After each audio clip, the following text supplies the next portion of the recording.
Aden to the Red Sea near Yemen. British authorities said no one was wounded in the attack and that the ship was continuing on its journey. The latest assault is believed to have been carried out by Yemen's Houthi rebels. The rebels have been attacking ships in the Red Sea and the Gulf of Aden since November over Israel's war on Hamas in the Gaza Strip. The Houthis did not immediately claim the attack. I'm Karen Shamas.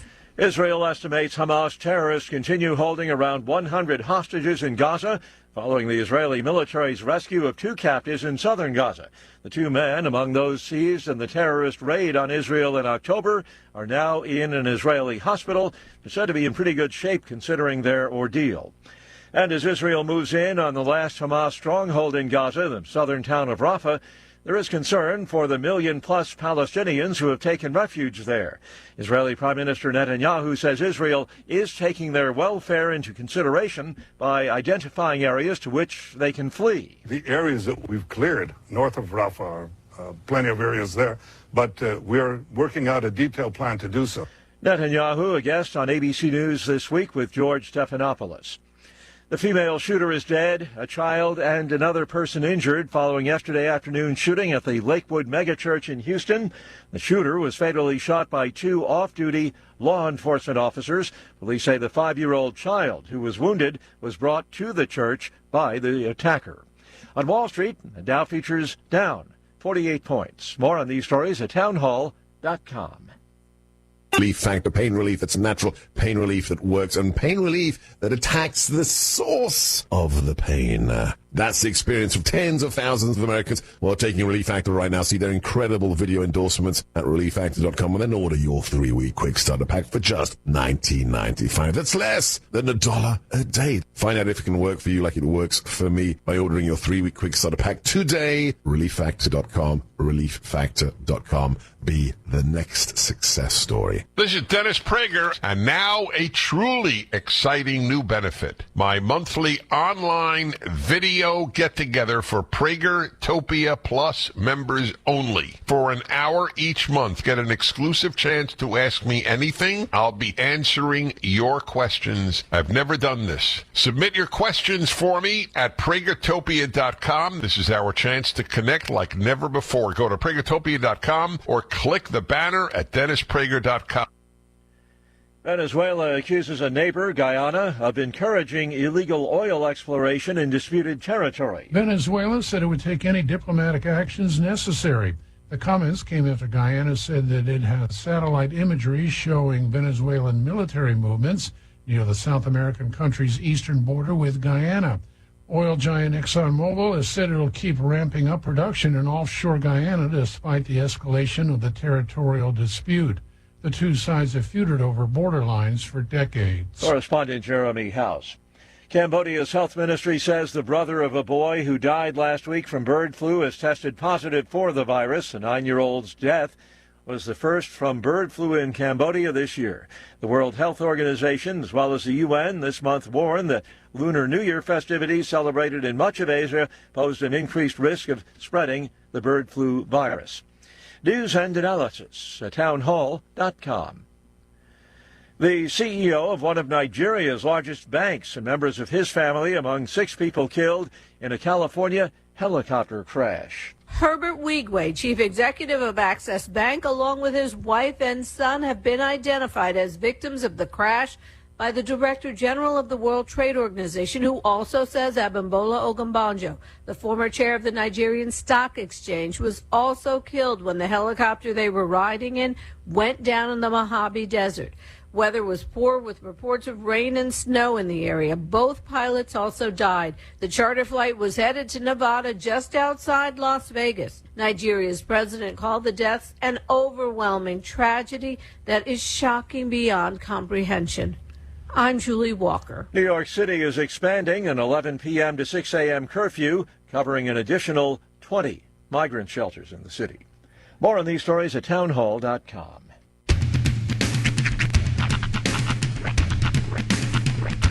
What in the wide world of sports is going on here? I promise you, whatever scum did this, not one man on this force will rest for 1 minute until he's behind bars. Now let's grab a bite to eat. Yeah, come on. I feel the hot wind on my shoulder. and the touch of a world that is older. I hit the switch and check the number. I leave it on and then I slumber.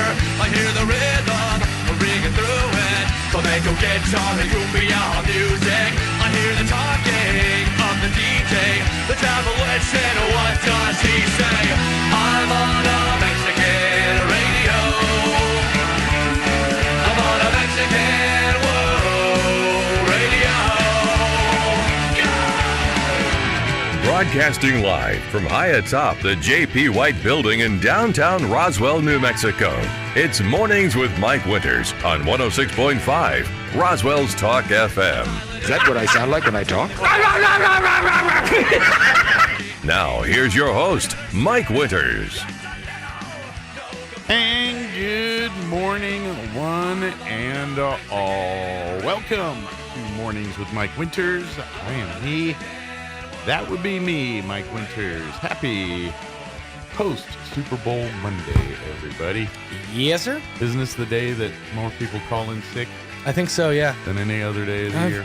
I'm just not feeling good, boss. Yeah, you probably shouldn't have had so many last night, huh? Yeah. Well, we'll see you at the office. To all you sickins, enjoy your sleep in. Now, fortunately, because of the weather, some of us get to sleep in already. That's true.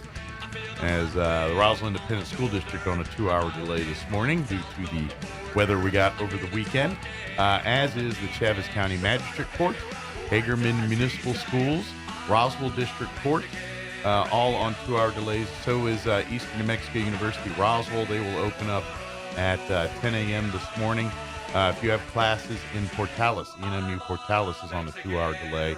Portales School is on a 2-hour delay as well. And that pretty much covers it for the area for us as far as 2-hour delays here this morning. I get the feeling that teachers, a group of teachers got together, saw the snow flurries yesterday and said, we're going to tie one on tonight. Call it 2-hour delay. Just a little extra recovery time. Whatever the logic was, it was. Now, in coming into work this morning, in all fairness, if you're out and about or getting ready to go out and about, the side streets, your parking lots, your neighborhoods, they're going to be a little treacherous if you're not paying attention. All those areas of snow have become areas of black ice. It's all hardened, so it's very slick. Yeah, but once you get out on the main strips, main arteries of the town, those are seen traffic, and they're a little bit. Now, that being said, don't go barrel monkeying through those intersections. Just when you go to the low-lying areas, there's going to be lower areas. You might see where puddles were. Those are going to be ice patches. They're called black ice. Be very careful around those. Those are even on the main streets this morning. So don't go driving like you normally do around town. Use a little caution. That's right. Here's my question. We have reached a point with technology when it comes to our vehicles. We can put, anything into those cars. Why have we not built a vehicle with those little heat lines that they put in the back windshield in the front windshield? They've got to have the technology to do that invisibly to where we can thaw out the windshield the same way we do my back windshield. I'm just saying. Probably good. It would solve a lot of problems. We did put a man on the moon. We did with less technology than I hold in my hand right now. Maybe we should work on this. I'm just saying. Car manufacturers, get at me. I got some ideas. Maybe you have to do it without the lines, though, because the lines could be distracting to driving. Can we not make those invisible? I have no idea. Have we not reached that point in technology yet? Apparently we haven't. Still working on that invisibility cloak, I guess. Apparently we have not. So, but so use caution when you're out and about. But it is pretty passable out there. Yeah, it's not bad. Just you know what your bigger problem will be? Getting to and from vehicles and everything, where you're walking on the sidewalks and walking in the parking lots to get into buildings and things. That's where you're going to bust your butt. Be careful. It's true. So shuffle. Yep. I was doing a lot of walking like Ozzy Osbourne into the building this morning. Yes. Sharon! Speaking of that, I guess him and was it Kanye or something, or having some beef on Twitter? Was it Kanye? Or one of them? I can't remember. I'm not sure exactly. Someone used his music for something and. Really? And I didn't hear about that. No, but Kanye managed to get a commercial last night. And then apparently he's doing a movie. And then something about using Black Sabbath music in the song, and he didn't approve of it because he didn't like them.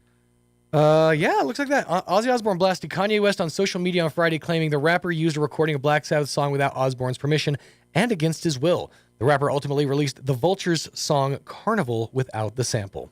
There you go. He took it off. Wow, somebody fought Kanye and they won. I'll be darned. Kanye caved. Well, it's Ozzy. Yeah, it's true. Man eats a bat. I mean, he's You don't think old I'll and take everything, your but- head off of eating a bat? You don't know. He may just show up. So, yeah, there was that other thing yesterday, the whole Super Bowl. That whole little superb owl. Yeah. It was quite the slobber knocker. It was a good game. It went second time in what history of the Super Bowl went to Overtime, yep. And congratulations to the Chiefs as they pulled it out in the end there and got the win. That really exciting moment when right at the end, Taylor ran out on the field and ripped off her dress, and she was wearing a Joe Biden 2024 shirt, and then she did flippy doos all over the field. It was crazy. I don't know if y'all saw that. It was totally whack. Well, there was two football moments that most people were talking about. I'm not talking about Taylor moments and other moments. Actual football moments in the game that everyone were talking about. The first one was in the first half when Travis Kelce gave a how do you do to Coach Andy Reid there when he was mad about the turnover or whatever. There was a turnover and Kelce got up in Andy Reid's grill. He said he was just telling Reid how much he loved him. Yeah. You don't do that. No. He's since apologized, apparently. Yeah, he better, because that's the kind of crap that'll get you untailored real quick. Here's what you do. You want to make it up to Reid? Get him a $50 gift card to the Golden Corral. You'll be good. Try to give him some nuggies. How about them chicken nuggies? And the other football decision or football-related thing that everyone was talking about was Kyle Shanahan's decision to take the ball first in overtime with the new rule here. And a lot of people are saying, man, he shouldn't have done. I would argue you don't know what you're talking about. The man's the head coach of a team that's gone to the Super Bowl. I think he knows more about football than you do. He knows a thing or two about a thing or two. Also is weighing in way more variables than your dumb self is doing. If I recall, right before the overtime coin toss, the Kansas City Chiefs just marched down the field and scored. This defense has just been on the field for the last couple minutes. They're probably pretty gassed. Yeah. We wanted to give them a rest, hence we're taking the ball first. Right. It didn't work. But to sit there and judge that decision, no. He's variable in way more things than you, armchair couch quarterback, are doing. And so all those people that sit there and judge it like they know what they're talking about, shut up, eat your popcorn, and just enjoy the game. That being said, I'm real glad it was a close game. I'm real glad it was actually one that was worth watching. It was a good wasn't just a runaway. It was a good game. The first half was a little slow, but second half picked up nicely, and it was good. We didn't have squares this year. What we did have, we wrote down on a piece of paper the numbers 1 through 20, and for each spot, you paid $1 to choose the number of times they were going to cut to Taylor during the game from kickoff to the end of overtime play. Yeah, but who's the official counter of that? Every time they cut to her, the entire the back porch and the living room screamed out, "It's Taylor!" It was the biggest pop of the night. And so we always made sure there was somebody to jot down the number of times, and it was 12, by the way. Nice. So congratulations to Thomas, who had the number 12. Ironically, not 13, because if it was Taylor's lucky number 13, then I would have been on the conspiracy front. I said there could have been a 13th. I'd go to the tape. Consult the tape. I go to the tape and get an official counter on this one, because I got a feeling. Every time they cut to the crowd, we're like, no. Now, when did you start that? No. It was before the game started. Okay, we set because it up. I turned it on at approximately 2 p.m. Right. And within 5 minutes of watching it, I saw Taylor Swift 3 times. Sure. Our rules for the game were from kickoff, the second kickoff starts, to the end of play, whether that's regulation or overtime, to the end of play. All right. And so, all those appearances of Taylor after when she ran on the field, those didn't count. They should have counted because I had the whole back half, 15 through 20. Nope. Just there was 5 minutes of them hugging. Oh, yeah. Kissing. Does that count as one? It does not. So. But congratulations to the Chiefs. Congratulations to MVP Patrick Mahomes. Yeah. And there you go. It was big. It was a good game and great commercials too. I don't know if You have a favorite? As far as commercials go, it's up in the air. I really liked. I loved watching Gronk miss his kick. That was funny. That was great. It wasn't even close. No, it was not even For close. a guy who's like, and it was only been talking 20 about it for months. You think it was only 25 yards. 25 yards, yeah. I mean, come on. They cut to Cena laughing in the That's crowd. like an extra point, isn't it? Yeah. I think it's less, actually. Mm-hmm. I think 29 yards is an extra point. But yeah, it was. I don't know if I had any specific. I did really enjoy seeing some of the trailers for what's coming out. Like, I did not know they were redoing Twister. Yeah, I didn't know that either. And I guess they're redoing Wizard of Oz or Wicked or whatever. Yeah, it is. Wicked. Yeah. It looks like it's based off the Broadway musical, so it's going to be a lot more like, in that crappy. vein. Well, in that vein of sorry, in the vein of the Broadway musical. Sorry, did I say that out loud? Not necessarily one's cup of tea all the time. No. There we go. I gotta lean towards the commercials that made me laugh. Was the Pluto couch potato commercials? That was pretty good. Growing the couch potato people in the field watching TV. Because I'm like, you joke, but that's not that far from real life, man. I mean, we're literally going to be couch potato people and just be watching. But I kind of got a chuckle out of it because it's jokey, but I'm like, this is too idiocracy for me, it's man. Painfully this is accurate. Too on the nose. I enjoyed Chris Pratt's take on the Pringles guy. Oh, I missed that one. That was fun. Yeah, I missed that. That was enjoyable. And I did the commercial that probably got the most response out of me all night was the State Farm commercial with Arnold. The whole Chopper and Chopper. Yeah, that was pretty good. Only because I Googled during that commercial, are Danny DeVito and Rhea Perlman still together? Because Rhea Perlman made an appearance at the end. Yeah, they divorced. I thought they were divorced, but yeah, they're still good friends though. They are. They're close, but I want to say about 20 years ago they divorced. No, it was only like 5. Oh, really? Yeah, they were together for like. I knew a long time, but I thought they divorced like.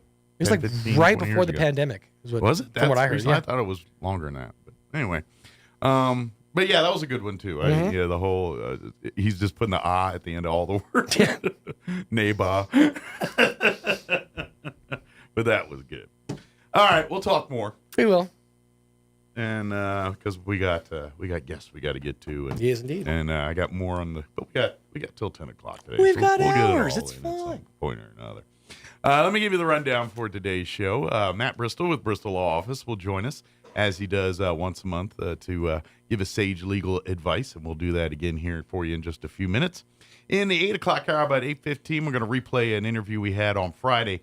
Rocio Ortiz with the Roswell Public Library joined us, gives an update on things coming there. She does talk about a couple things that happened Saturday, but the rest of it, a lot going on there. So don't worry about that very beginning.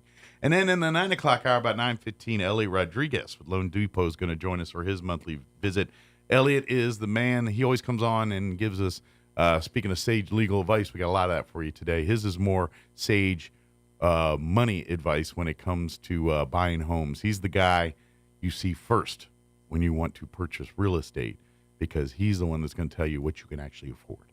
So when you go out house shopping and you're like, oh, I love this mansion, it's $4 million. Then you go see a guy like Ellie and he says, but you can only afford $100,000 a year. Then you got to lower your expectations. But Ellie is the guy that so he's always, especially, he loves working with first-time buyers and things. So he always has good advice for homeowners and soon-to-be homeowners there. And then, of course, we'll do all of our features that include the news of the local, national, variety, Wall Street business update, and all that good stuff. Before we do any of that, though, let's go ahead and take a gander at your weather, and then we'll take a quick break, and then Matt Bristol will join us on the other side. Don't go away. I'm meteorologist Steve Hamilton with your Pecos Valley weather. A little on the cool side today. We'll be staying at about 50 to 55 on the afternoon high. We have high pressure moving in from the Intermountain states, keeping things cool. We'll be in the low to mid-20s for the overnight hours, but skies will be clear. And then we start a little warming trend on Tuesday, upper 50s to low 60s. We should get plenty of sunshine. 60s and sunny on Wednesday. I'm meteorologist Steve Hamilton, and that's your latest forecast. The Artesia Arts Council presents Mr. Ho's Orchestratica, Thursday, February 15th at the Ocotillo Performing Arts Center. Percussionist Brian O'Neill leads a team of 5 musical creators. Mr. Ho's Orchestratica renders O'Neill's original compositions and curious arrangements of Bach, Gershwin, Shostakovich, and John Adams into cinematic layered music for armchair travelers ready to journey off-road. Tickets on sale now at artesiaartscouncil.com. Don't miss Mr. Ho's Orchestratica, Thursday, February 15th at the Ocotillo Performing Arts Center. Ad paid for by Artesia Lodgers Tax. Garlic has been around for thousands of years and is one of the world's favorite seasonings. Without garlic, most of our food would be dull and boring, kind of like watching C-SPAN. Hi, this is Jim Gill from Roswell Seed Company. If you like to cook and like to grow things, you ought to try growing your own garlic. Come by Roswell Seed Company and we'll show you how. And next August, you'll have fresh, homegrown garlic to make your food taste great and keep the vampires away. Good morning, this is Smiley Wooten at the Roswell Livestock Auction. A lighter run today with some much needed moisture. Over the weekend, we expect to sell 1,400 head. Breaking down like this: 125, 150 weighing cows and bulls, 50 to 75 pairs of bred cows, 1,250 calves and yearlings.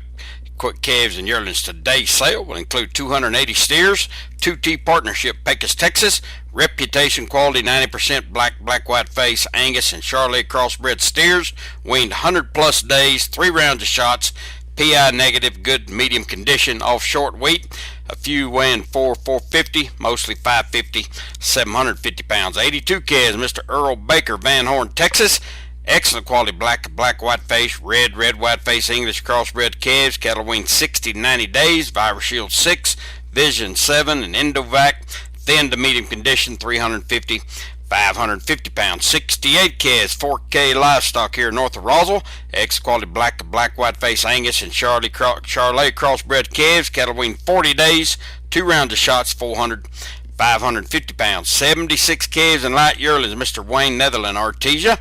Reputation quality black white face Angus and Charolais crossbreds, 1 round of Bovinshield Gold 7-way, medium condition off of wheat, 500, 750 pounds. 95 calves, Anderson Ranch, Pyote, Texas. Good quality black white face, red white face crossbred calves, cattle weaned 90 days, 2 rounds of shots, thin condition, right off cake and grass, 375, 500 pounds. 40 cutting bulls, Mr. Ellie Hagelstein, Sanderson, Texas. Good quality black Brangus crossbred cutting bulls, 550, 750 pounds. 45 calves and light yearlings, Herman Ortiz, Mesilla Park, New Mexico. Good quality black white face Angus crosses, cattle weaned 60 plus days, 2 rounds of shots, 550, 700 pounds. Several smaller sets of high quality weaned native calves and light yearlings for today. Due to the lighter number of cows and bulls this morning and the snow and moisture in the area, sale time will be moved to 10 a.m. for this morning. Pairs and bred cows 10:30 to 10:45. Be selling calves and yearlings about 11:15. We expect to sell 1,400 head here today. This is Smiley Wooten, Roswell Livestock Auction. Here's a Mornings with Mike Winters fun fact. The ball on top of a flagpole is called a truck. Mess with your friends today by pointing at a flagpole and say, "Hey, check out the truck on top of that flagpole." Here's Mike Winters. Although if you see that, do tell them that, because that would be interesting to look at. Good morning. It is 23 minutes after 7 o'clock, and joining us in studio this morning for his monthly visit, Matt Bristol with Bristol Law Office. Good morning, Matt. Morning, Mike. How are you doing? Doing great. How about yourself? Doing good. The second half of that Super Bowl was pretty good. It was worthy of the price of admission there. But yeah, it was good. Good game. And it was, as a person who really didn't have a dog in the fight, it's where most of us don't, I think. We're just thankful that the game's not a blowout or boring. It's exactly a good football contest. Yeah, it was. And at the end of regular play, boy, Mahomes was just driving down the field. It was amazing. Well, that's what separates the superstars from just a guy, moments like that. So that's why we all sing the praises of Mahomes and not so much some of the other players. Yep. And then your weekend, how was your weekend? Good. Like everybody else, kind of watched the game and did some stuff around the house and what have you, but pretty quiet. So well, good. Well, we had Troop 7, the female Boy Scout troop, worked on horseback merit badge this weekend. All right. And Donnie Sums from Midway Church Oh, very good. Actually helped them out. So Good deal. Well, hopefully they got the ride in on Saturday without the snow on Sunday. It was Saturday, but the wind was blowing down there. Not so much in town, but down there it was blowing. When you get out in the open like that, it gets a little bit more more windy, but less things to protect you. But well, good. So I guess we had a group of scouts earn their horsemanship merit badge over the weekend. Yeah, I think that was the final thing. I wasn't actually the merit badge counselor. Okay. But I was there supporting, and I know they've been working on it for a while. So they finally got, for some of the scouts, it was the first time to ride a horse, which is always fun to watch. Absolutely. Yeah. I rode a horse for the first time and last time in scouts.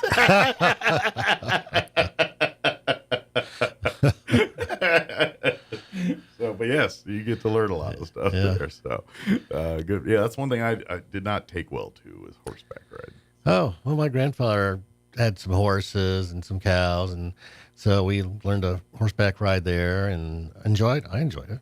I've done it a couple times. First couple times I had a good time, and then when I was a teenager, I went up to Philmont and I had a horse that was not, and it put me through a barbed wire fence, bucked me like 2 or 3 times. Ended up spending the night in the hospital at Philmont because of this horse. And I was like, you know what? I'm good on horseback riding. That was an ornery horse. Yeah, he did not like me for some reason. I don't know. Oh, wow. It did not want me on the back of him or her. I don't remember what kind of horse it was. But. Well, my grandfather had this one mare, and she was ornery. And I mean, there were a couple times where I'd just slap her. And so you slap a horse with an open hand, there's no way you're going to hurt the horse. Right. But it surprises the horse and it shocks them. And so there's one time I just had to smack her and talk to her and fuss at her because the stunts she was pulling, I could handle. But if it was an inexperienced person and she's doing that stuff, somebody would have gotten hurt. Yeah, that was me. Well, that's great that they got to. That's the beauty of scouting. If you're looking for opportunities for your kids to do things that they would not normally get a chance to do, and obviously, put all the leadership and all the other great stuff that scouting offers aside, but just the chance to do things they would have never got to normally do probably is one of those many pluses for scouting. So. Oh yeah, it's a great experience. Absolutely, highly love scouting. So I'm glad to see that they had some fun, and who knows, maybe 1 or 2 of them might pick up as a hobby or a passion for the rest of their life. Well, the Riding by Faith is the outfit that with the horses, and they have apparently year-long stuff. Okay, and so we might be able to get the scouts down during the summertime just for some recreational riding. Absolutely, yeah, absolutely. Maybe spawn some more interest for another merit badge class. There you go. Yeah. Good deal. Yeah. Well, Matt loves Talk Scouts with us, but normally Matt comes in and gives us sage legal advice every month. And a lot of it, as an attorney, he deals a lot with family law, but even financial planning. So we talk anywhere from, anything to making sure your wills and those things are good to talking about setting up your proper licensing for businesses, whether you should go as an LLC or a partnership or whatever. We kind of cover the gamut from all this kind of stuff. Yep. So each month, that's kind of what we do. Yeah, I gave a program at West Corp on LLCs a month or so ago, and just to help some of those new business people know what to do, get started on the right foot. Absolutely. Just try to help folks out. Well, and a lot of times, especially with small businesses, you get the owner of the business knows a lot about the product and things, but may not know a lot about running a business. And unfortunately, that lack of knowledge can get you in a lot of trouble. Yes, legally, especially if you don't, if you're trying to file the business a certain way and you do it a different way, and how you market it, how you advertise it, how you present it in legal documents, it's all, some little semantical thing that you didn't know could screw you if you don't know what you're dealing with when you're dealing with some of this stuff. So speaking of weird stuff like that, Mike, looking Just it up so here. happen to have an example. Well, yeah, there's there we go. So they passed this new law. It's a federal law, and my phone's not loading. It should be loading. Come on now. So it's a federal law, and it's called like the Corporate Disclosure Law, something like that. Okay. And so for LLCs and and small corporations, you now have to file with the federal government. It's the financial agency somewhere. The owner's names, if there's one owner or three members or whatever, everybody's name, address, phone number, and all sorts of stuff. So if you're an existing LLC, you have till January 1st or so of next year. If you create one this year, you've got like 30 or 60 days government. And so it's real interesting because, they're not looking for, Mike and Matt LLC. What they're looking for is, I think, the political action committees or groups, but they say they're looking for organized crime laundering money. Okay. But anyway, FYI, talk to your accountant or somebody out there. If you are an LLC or corporation, you need to register. Yeah. That I'd hate for you to not do that kind of stuff. And next thing you know, you got the government crawling up your butt trying to, look into your business, take care of what you got to do, and so yeah, well, we all know what happens when you don't get the government. You don't pay taxes; they'll get it eventually. It's no different here. Yeah, and the fines are apparently pretty steep. But anyway, talk to your accountant about that. Get that fixed. All right. That's kind of just one of those weird things that popped up recently. But really, I was going to talk about kind of generally the probate process. Yeah. Because I got a lot of people that are confused by it, which, I don't blame them because nobody ever has to go through that stuff until someone passes. So you do, and just enough to be dangerous, probably. And then, know of it, but don't know what it means or how it impacts you. Right. Yeah. And or do you need it or not, and what is it? And so all it is really is the orderly transfer of assets. Basically, that's what it's there for: is to transfer assets from one place to the other place in an efficient, proper manner. And so a common misconception is I have clients that come in and say, well, I have a will, so my kids don't have to probate my stuff. And I'm like, well, just because you have a will doesn't mean you avoid probate. Well, what do you mean? I said, well, so let's say, Mike has a bank account with Mike's name on it, and Mike's will says, I give my bank account to nephew. So nephew walks into the bank and says, well, here's the will, here's the death certificate, give me the money. The bank says, I don't think so. The bank's going to say, we don't know that's a properly will. We don't know if there's 2 or 3 other wills out there. We don't know if you're really the nephew. Sure. So they're going to tell the nephew, go to probate court, probate the will, and the bank will write the check to the estate of the deceased. And then, poof, they paid the right person. Gotcha. So they can't get sued for paying the wrong person. So in that case, the bank is going to make you do a probate. Now, I did have some folks come in the other day, and mama had daughter, elderly mom, had adult daughter on the checking account, but not the savings. Okay. So, gee, how much is in savings? They go, about $2,500. And I'm like, well, you're in luck. Because actually we got a fix for that without the probate. Okay. Probate's going to cost you more than that. And was a problem for many, many, many years. It's like the juice wasn't worth the squeeze there. You're going to pay more to get the less. Yeah, makes sense. Exactly, yeah. So what we have now is called an affidavit of small estate. So it's got an affidavit attached to the death certificate. It's got some magic words. And the banking institution is allowed to rely on that affidavit by statute. And even if it's the wrong person who took the money, the financial institution cannot get sued. Gotcha. Okay. So it gives them some protection. So it protects the financial institution. The heirs don't have to go through an expensive probate that's going to cost more than it's worth. Right. And it's really a slick deal.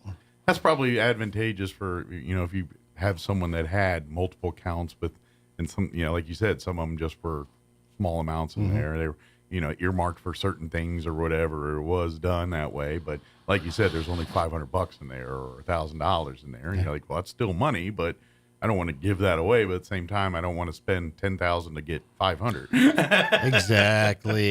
Exactly. Yeah. Yeah. So.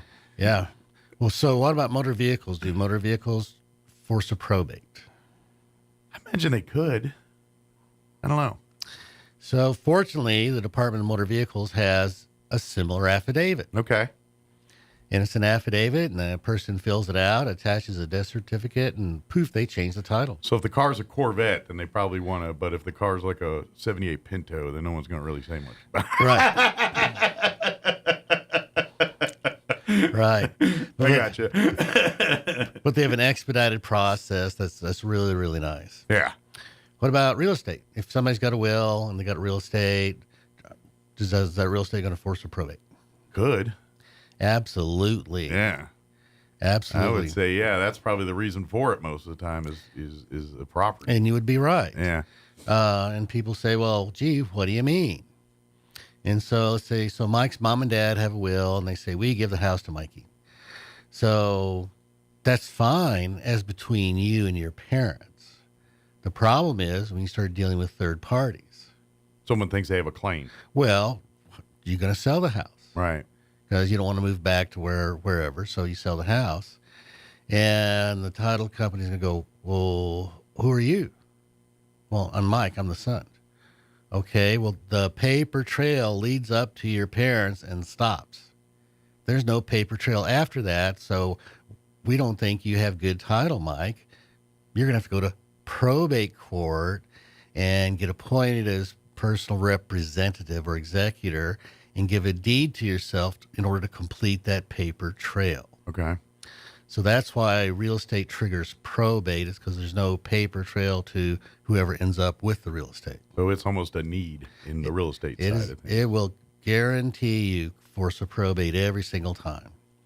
So we do have a fix for that. It's called a transfer on death deed. And it's a deed your parents make while you're alive, while they're alive. They record it while they're alive. And so when we pass, but not until then. Gotcha. Mike gets the house.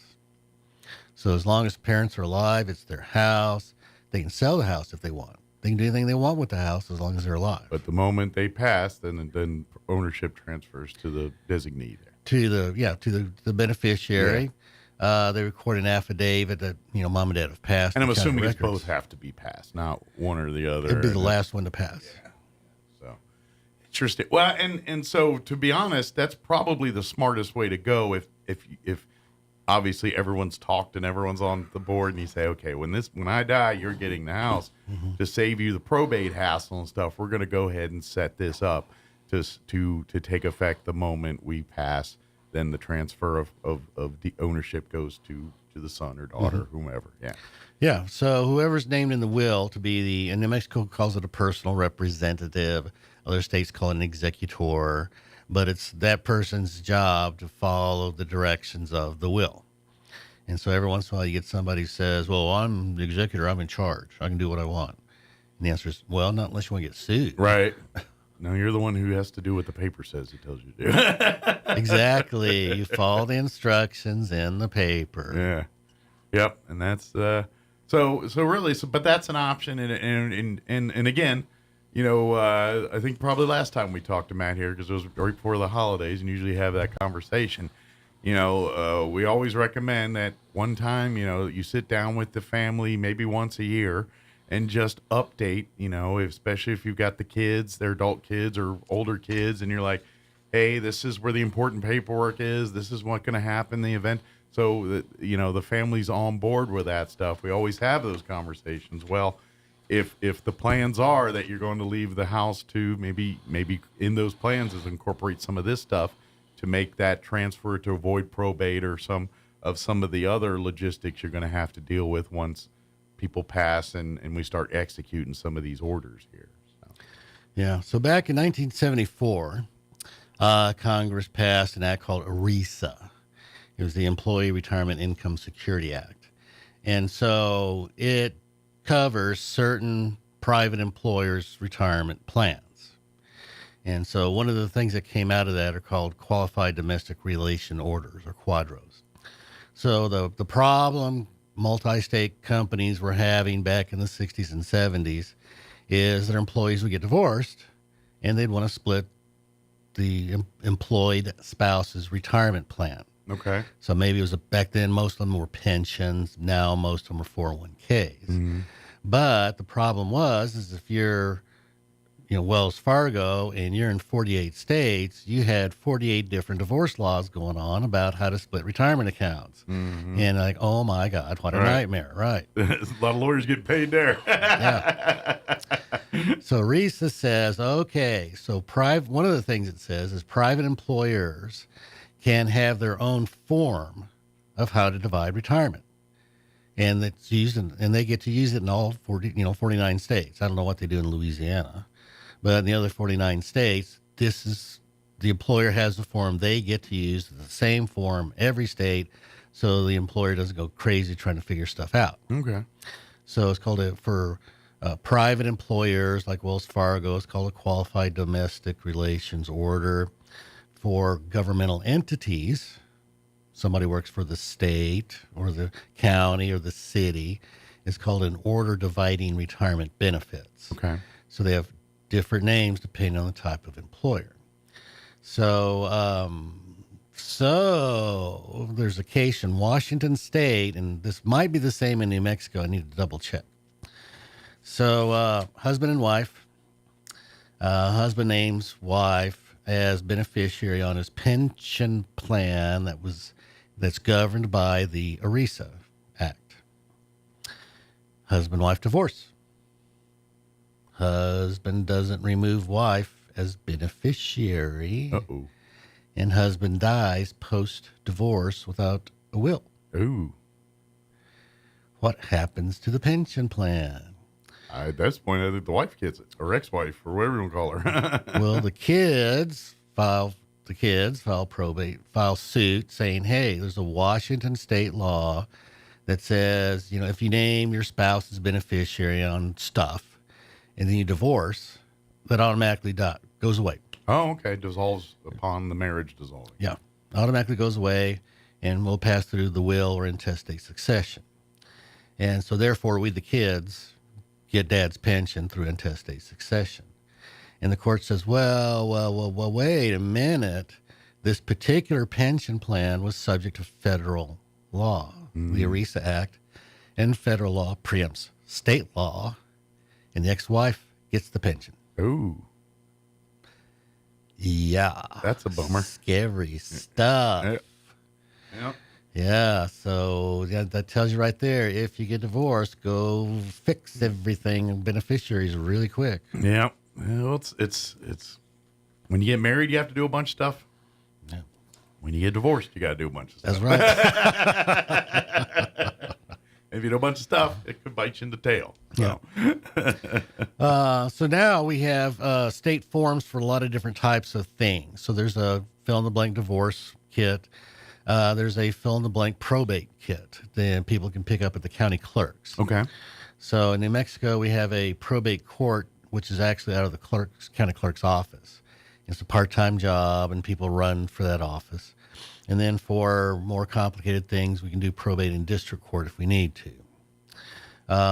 So the fill-in-the-blank forms can be used in either court.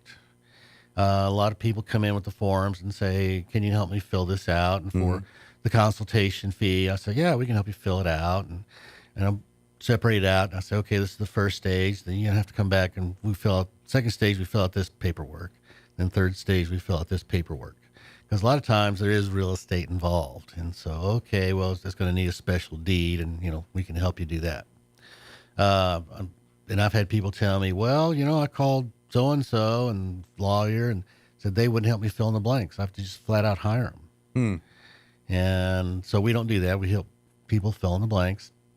What bills to pay is often a big question. And so whether they have to pay those bills is it depends. Right. If it's your spouse that passed away, then the surviving spouse doesn't inherit the debt. They were always liable for the debt. Yeah, their name was on the debt to begin with. It's a community debt. A joint account. Yeah, Yes. Joint. The mortgage, you're both on the mortgage, you're both on the car payment or whatever, then guess what? You're both still on the hook for that. Yeah, so you want to make those payments, yeah. But if a parent passes away with no surviving spouse, okay, so Mike's mom passes, then Mike's dad passes, Mike does not inherit debt. Yeah, for example, like when my mother passed, she my parents were divorced. They were divorced, and my mom lived alone. And when she passed, and my brother was kind of, because he was closer to do most of this. But my mom had like a closet fetish for Finger Hut, and she spent hundreds of dollars at Finger Hut. And yeah, we didn't pay that stuff. That she owed them like $1,000s, a couple of grand, and we didn't pay that off. We didn't. No. But yeah, most of it, and she was renting, so we just and her car was paid off, so we were pretty lucky. But there was a few of those bills, and it was stuff like Finger Hut or crap like that. Not a house or a car payment, just dumb things. Yeah, so I tell people, you just when the bill comes in on the envelope, you write deceased, return to sender, and put it back in the mail, and just ignore it. Yeah, basically. But if it impacts the person still living life, then you better pay them bills. If you're still living and your name's on that car loan, then you better be paying that car loan. Same with your mortgage. Same with your credit cards that you have joint accounts in and things like that. Yeah, community debts, the surviving spouse needs to keep those up. Yeah, otherwise your credit will go in the tube if you don't pay it. So that's a good question. So Mike, mom had a house, had a mortgage. Mom leaves house to Mike. Transfer on death deed or whatever. Who's liable on the mortgage? Well, if they transfer the deed, then wouldn't you not pick up the responsibility of paying it off? You take the house subject to the mortgage lien, but now that the house basically is the only thing that's liable on that debt. Yeah. Because remember, you don't inherit debt. Mike never signed the mortgage, never signed the promissory note. So in essence, would you have to get another loan out to pay that? Because someone's got to get paid, right? Well, you can. So that's a whole nother ball of wax. Yeah. Is Mike's not liable on the debt mortgage, but if you don't pay the mortgage, they're going to foreclose. You don't get the house. Yeah. So you can make the mortgage payments, but then the problem is you call up the mortgage company and say, "Yeah, I was making payments. I want to make sure I'm current. Mom passed away and don't know where all that was. I want to make sure I'm current on the payment." And they say, "Well, say that again." "Well, I want to make sure Mom's mortgage is current." "It's not your mortgage, Mr. Winters?" Mm-hmm. No. "Well, then we can't talk to you about the account." Yeah, you don't own it. It's none of your business. Yeah. Now, if you go through probate, your appointed personal representative, now they'll talk to you. Now you have a legal need to know. But yeah, legal need to know is exactly right. Yeah. But until then, they ain't going to talk to you. So earlier you said, well, do I get a loan to pay the mortgage off? Well, you might do that just so the mortgage lender will talk to you. Right. Because it's in your name and not your mother or father's name or whoever. Yeah. Yeah. So when and that's the funny thing is when the title company calls the mortgage company and says, "Hey, this house is selling. We want to pay you off. How much is it?" They'll blab. They'll blab their head off. Yeah. "Oh, this is how." But Mike calls up and asks, "No, we can't talk to you." Right. All of a sudden, lips sealed. Yeah. But that's, and that's why, we have these conversations each month, because unfortunately you don't want to find this stuff out when it's happening to you. Yeah. I don't want to, obviously all of us at some point in lives have to deal with these kind of things. Parents pass on, these are just life moments that we all in some way, shape or form have to deal with. And so a little knowledge here, a little preparatory. So, and put it, hopefully, you don't have to use this information for many years down the road. Hopefully not. But it's sure good to have it there, because it's going to be a lot easier for you to navigate this when you know at least an idea what's going on versus you going in completely blind. And unfortunately, not every lawyer is like Matt and going to be honest and upfront and tell you everything. Well, thank you. Yeah. Some of them may do things that if you don't like it may screw you pretty bad. So it's behoove you to know a little bit when it comes to this kind of Well, at least, now the listeners, if they come into a similar situation, they go, "Oh, wait a minute. There's a problem here. I remember in the back of my head, Mike Winter says there's an issue here. I better go talk to somebody. Even if a listener doesn't remember the answer, at least it's like, oh yeah, there's a question. It's on your radar, Yeah. and you know. Okay, look, I know there's a catch here. I just don't know exactly what it is. Right. And you kind of explain it to me, and that's just sometimes a little bit of information can be helpful. Yes, sometimes it can be dangerous, but sometimes it can be helpful too. As long as you don't think the little information is the total answer. Exactly. As long as you don't be all end all, you'll be all right here. But and that's another thing too, is if you have these kind of questions and consult, please make an appointment with Matt. Matt will consult with you for free, talk with you, and then tell you need a lawyer. We do charge for consultations. Yeah, but he'll tell you, hey, this is simple. You can do this with a visit the clerk's office, or no, I need to get down and make and do some work on this one. So. Yeah, like the folks that came in, we just did the affidavit of small estate. Mom only had $2,500 in the savings account, but I've seen attorneys do probates for that when it really wasn't necessary. Right. And so that kind of bugs me about people that do that. And then they say, oh, well, we need to look at our wills. And I say, well, that's fine. If it ain't broke, don't fix it. Look at it first. Mm-hmm. If it still works for you, great. Absolutely. We got real quick there, we kind of always talk about it, and we're running short on time here, but when it comes to that will stuff, obviously, and we've said in the past, anytime you have a major event change in life, that's when you want to update that will. But even without, it's what do you say, once a year is a good time to kind of review that and just make sure it's still relevant? Or do you recommend more or less often? I was less often. Okay. If there's a major event, there's a birth, there's a death, marriage, a divorce, so yeah, half my stuff goes to my married adult child, but then that married adult child goes through divorce. You might want to make sure the will is properly worded so the ex-spouse doesn't get anything. Gotcha. Otherwise, probably, 8 to 10 years. Yeah. If there's no just major kind of event. glance at it, make sure everything's still kosher. Yeah. And if it's not, then get in touch with the lawyer and get it fixed. Yeah, I've looked at wills that are 10, 15 years old, and I'll talk to the client and says, okay, this is what it says. That's still what you want. Yeah. Because the wording says this. And ideally, you probably have more assets 15 years later than you did before. One would think. You know what I mean? That's One would hope. Yeah, that's kind of the whole point in life is you're in a better place as time goes on there, as you're growing and improving and getting, more worldly in your life and all that good stuff. Yeah. Very good. Well, do we have time for some fiction? Yes. Always fact or fiction. I always get it botched the name of it. Yeah, Fiction and Fact from Matt's Almanac. There you it is. So in ancient Greek mythology, there was this god was chasing this goddess, and I don't know what the reason was, but anyway, he was chasing her across the sky, the heavens and stuff. And she's a pretty good runner, so she was staying ahead of him, but turns out she's pregnant. So the more pregnant she becomes, he's closing the gap slowly but surely. So eventually she gives birth. And so she's closing the gap. And so now she's running and she's carrying this baby, which is pretty hard. He's closing the gap. He's getting closer and closer. And so he finally catches up to her and he grabs her, and the baby's nursing, and he pulls the baby away, and it spreads milk all across the sky. And that's why it's called Milky Way. The Milky Way. Nice. And a candy bar. That's why it's called the Milky Way. Nice. Everybody always wonders why they call it that. Well, that's why. Because he caught the nursing mom, pulled the baby away and made the Milky Way. And the Greek word for milk is gala. Gala. That's why they're galaxy. called. There you go. There you go. See, it all makes sense. I did an Arnold word, galaxy. Get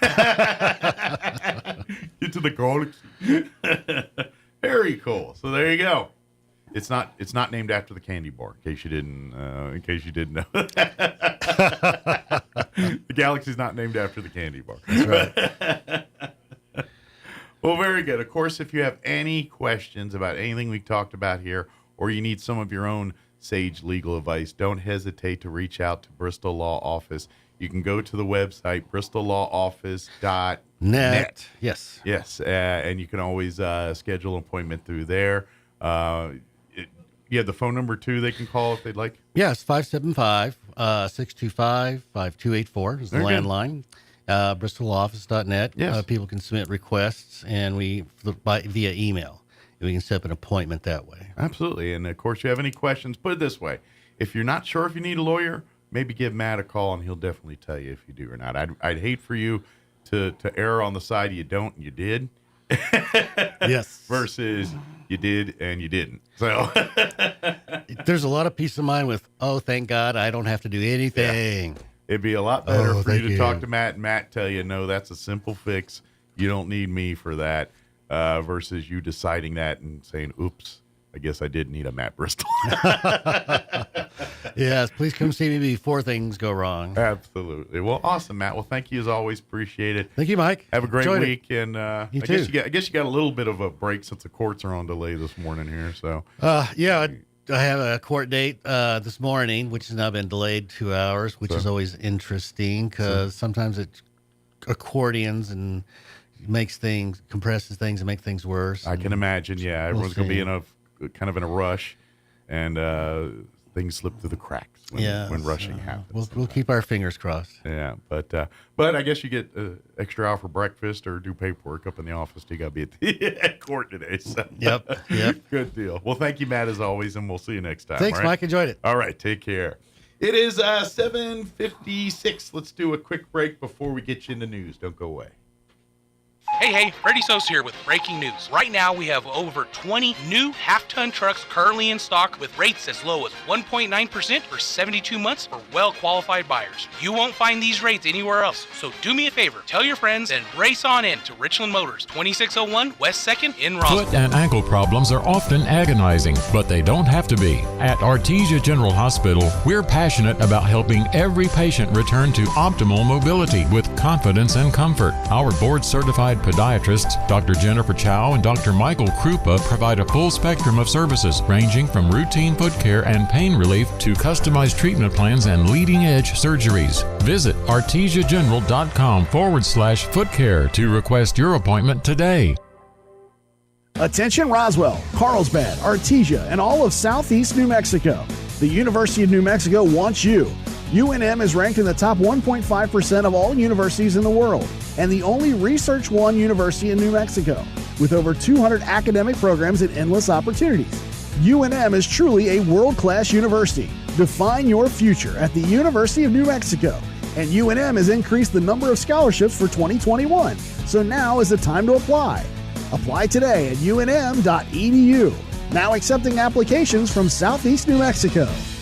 Coming to the Ocotillo Performing Arts Center February 20th, the Glenn Miller Orchestra. The legendary Glenn Miller was one of the most successful of all dance band leaders back in the swing era of the 1930s and 40s. Today, the 18-member ensemble continues to play many of the original Miller arrangements, both from the civilian band and the Army Air Force band libraries. Additionally, you get to enjoy some of the modern selections arranged and performed in the Miller style and sound, just as it was in Glenn's day. Get your tickets now at artesiaartscouncil.com or at the Ocotillo box office. Ad paid for by Artesia Lodgers Tax. With the Wall Street Business Report, I'm Bill Alexander. Amazon is being sued in a proposed U.S. class action accusing the online retailer of violating consumer protection law by steering hundreds of millions of shoppers to higher-priced items in order to earn extra fees. That's according to a complaint filed in federal court in Seattle. Network giant Cisco is planning to restructure its business, which will include laying off thousands of employees as it seeks to focus on high-growth areas, according to sources familiar with the matter.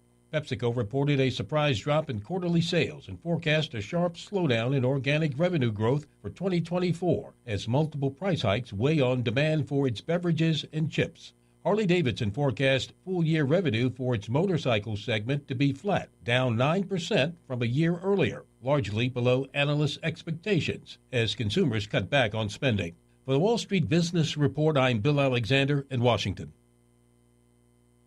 Bill Cunningham is now in Roswell on 106.5 FM, KEND Roswell. And it is 7:59. Stay tuned next hour. Here about 8:15 or so, we're going to replay our interview we had with Rocio Ortiz with the Roswell Public Library. She joined us on Friday to talk about, they've got a lot of upcoming events here as we get into the spring months. I know it's hard to fathom that because we just had snow and we're on a school delay, but spring will be like next week. if not tomorrow, the way our weather is. So we talk about some of the upcoming events there at the library and all of that. Don't forget, Elliot Rodriguez with Loan Depot will join us in the 9 o'clock hour to talk housing and sage legal advice when it comes to procuring the finances for your future or next home there. So we'll do all that. But Town Hall News is up next. We'll be back on the other side of news. You're listening to 106.5 Roswell's Talk FM, KEND, Roswell, New Mexico. We'll be back. Don't go away. News this hour from townhall.com. I'm Rich Thomason. A $95 billion foreign aid bill that includes money for Israel and Ukraine is one step closer to winning final Senate approval. It cleared a procedural hurdle over the weekend. Its fate in the House, should it get there, remains unclear. Israel's military has rescued 2 hostages held by Hamas in southern Gaza. The 2 men kidnapped during the October 7th terrorist raid on Israel. They're now at a hospital in central Israel. The hospital administrator, Dr. Arned Afik, tells the BBC that the men are in pretty good shape. An initial examination were conducted and they are in a stable condition. Israel estimates around 100 hostages remain in Hamas custody. Defense Secretary Lloyd Austin is back in the hospital. Austin was transported to Walter Reed National Military Medical Center on Sunday afternoon with symptoms pointing to an emergent bladder issue. The secretary, who transferred authorities to his deputy, Kathleen Hicks, is recovering from prostate cancer surgery in December. He caused a controversy by keeping his diagnosis, treatment, and earlier hospital stay a secret from the White House. Austin returned to work at the Pentagon 2 weeks ago.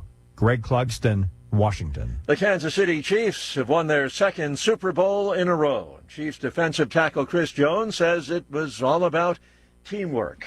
The success will comes within that, within pouring out everything each and every game and giving in to your teammates, whether it's knowledge, whether it's commitment to stay after practice, always guiding those young guys. And this is what you guys work for, man. And Kansas City defeated the San Francisco 49ers 25-22 in overtime in Las Vegas. Watching Wall Street, stocks modestly higher. The Dow is up 18 points. The Nasdaq ahead 12 points. More on these stories at townhall.com. Here's an important message from the Diabetes Solution Center. Do you like pricking your fingers to test your blood sugar levels? No one does, but it's important to maintain your health. And now, by wearing a small remote device called a continuous glucose monitor, or CGM, you don't need to prick your fingers anymore. It's easy to use and helps you make more accurate diabetes treatment decisions. If you are testing your blood sugar 3 or more times daily, injecting insulin, or using an insulin pump, call the Diabetes Solution Center right now. And if you have Medicare or most major insurance coverage, you may be able to get a new CGM at little to no out-of-pocket cost. Shipping is free, and we'll even bill your insurance company for you. If you are testing your blood sugar 3 or more times daily, injecting insulin, or using an insulin pump, call the Diabetes Solution Center right now to learn how to end the painful finger sticks and get your own continuous glucose monitor, or CGM, at little to no out-of-pocket cost. Germany's chancellor leads groundbreaking ceremonies today for a new munitions plant. The BBC's Jessica Parker is in Lower Saxony. It's nearly 2 years since Olaf Scholz's famous Zeitenwende speech, in which he pledged to reverse Germany's decades-long cautious defense policy following Russia's full-scale invasion of Ukraine. Today he'll lay the first brick for a factory that will eventually produce 155mm artillery shells, of which Ukraine is in urgent need. Germany is expected to reach NATO's defence spending target of 2% of GDP this year, but that's only because of a one-off fund. Meanwhile, fears are sharpening that a possible Trump re-election could seriously undermine European security. Mr. Trump says NATO nations that fail to shoulder their share of military expenses should not immediately expect the U.S. to rush into their defense in the event of Russian aggression. News and analysis, townhall.com. Well, a key ingredient in guacamole could soon be in short supply. A lack of rain and warmer temperatures has resulted in fewer avocados being shipped from Mexico. The western state of Michoacan, which supplies almost 90% of the fruit, has suffered a hotter, drier climate that has led to a lack of water in growing areas. Lakes are drying up. Desperate avocado growers send tanker trucks down to suck up the last water or divert streams to feed their thirsty orchards, sparking conflicts. The state received about half the rain it normally gets last year, and some growers are illegally cutting down pine forests that feed the water system to plant more avocados. I'm Julie Walker. The shooter is dead, killed by 2 off-duty law enforcement officers, and 2 other people were injured yesterday afternoon shooting at the Lakewood megachurch in Houston. More on these stories at townhall.com.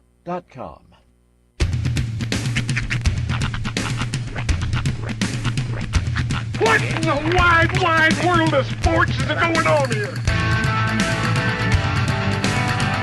I promise you, whatever scum did this, not one man in this force will rest for 1 minute until he's behind bars. Now let's grab a bite to eat. Yeah, come on. I feel the hot wind on my shoulder and the touch of a world that is older. I hit the switch and check the number. I leave it on and then I slumber. I hear the rhythm ringing through it. Flamenco guitar and cumbia music. I hear the talking of the DJ. The travel and what does he say? I'm on a Mexican radio. I'm on a Mexican world radio.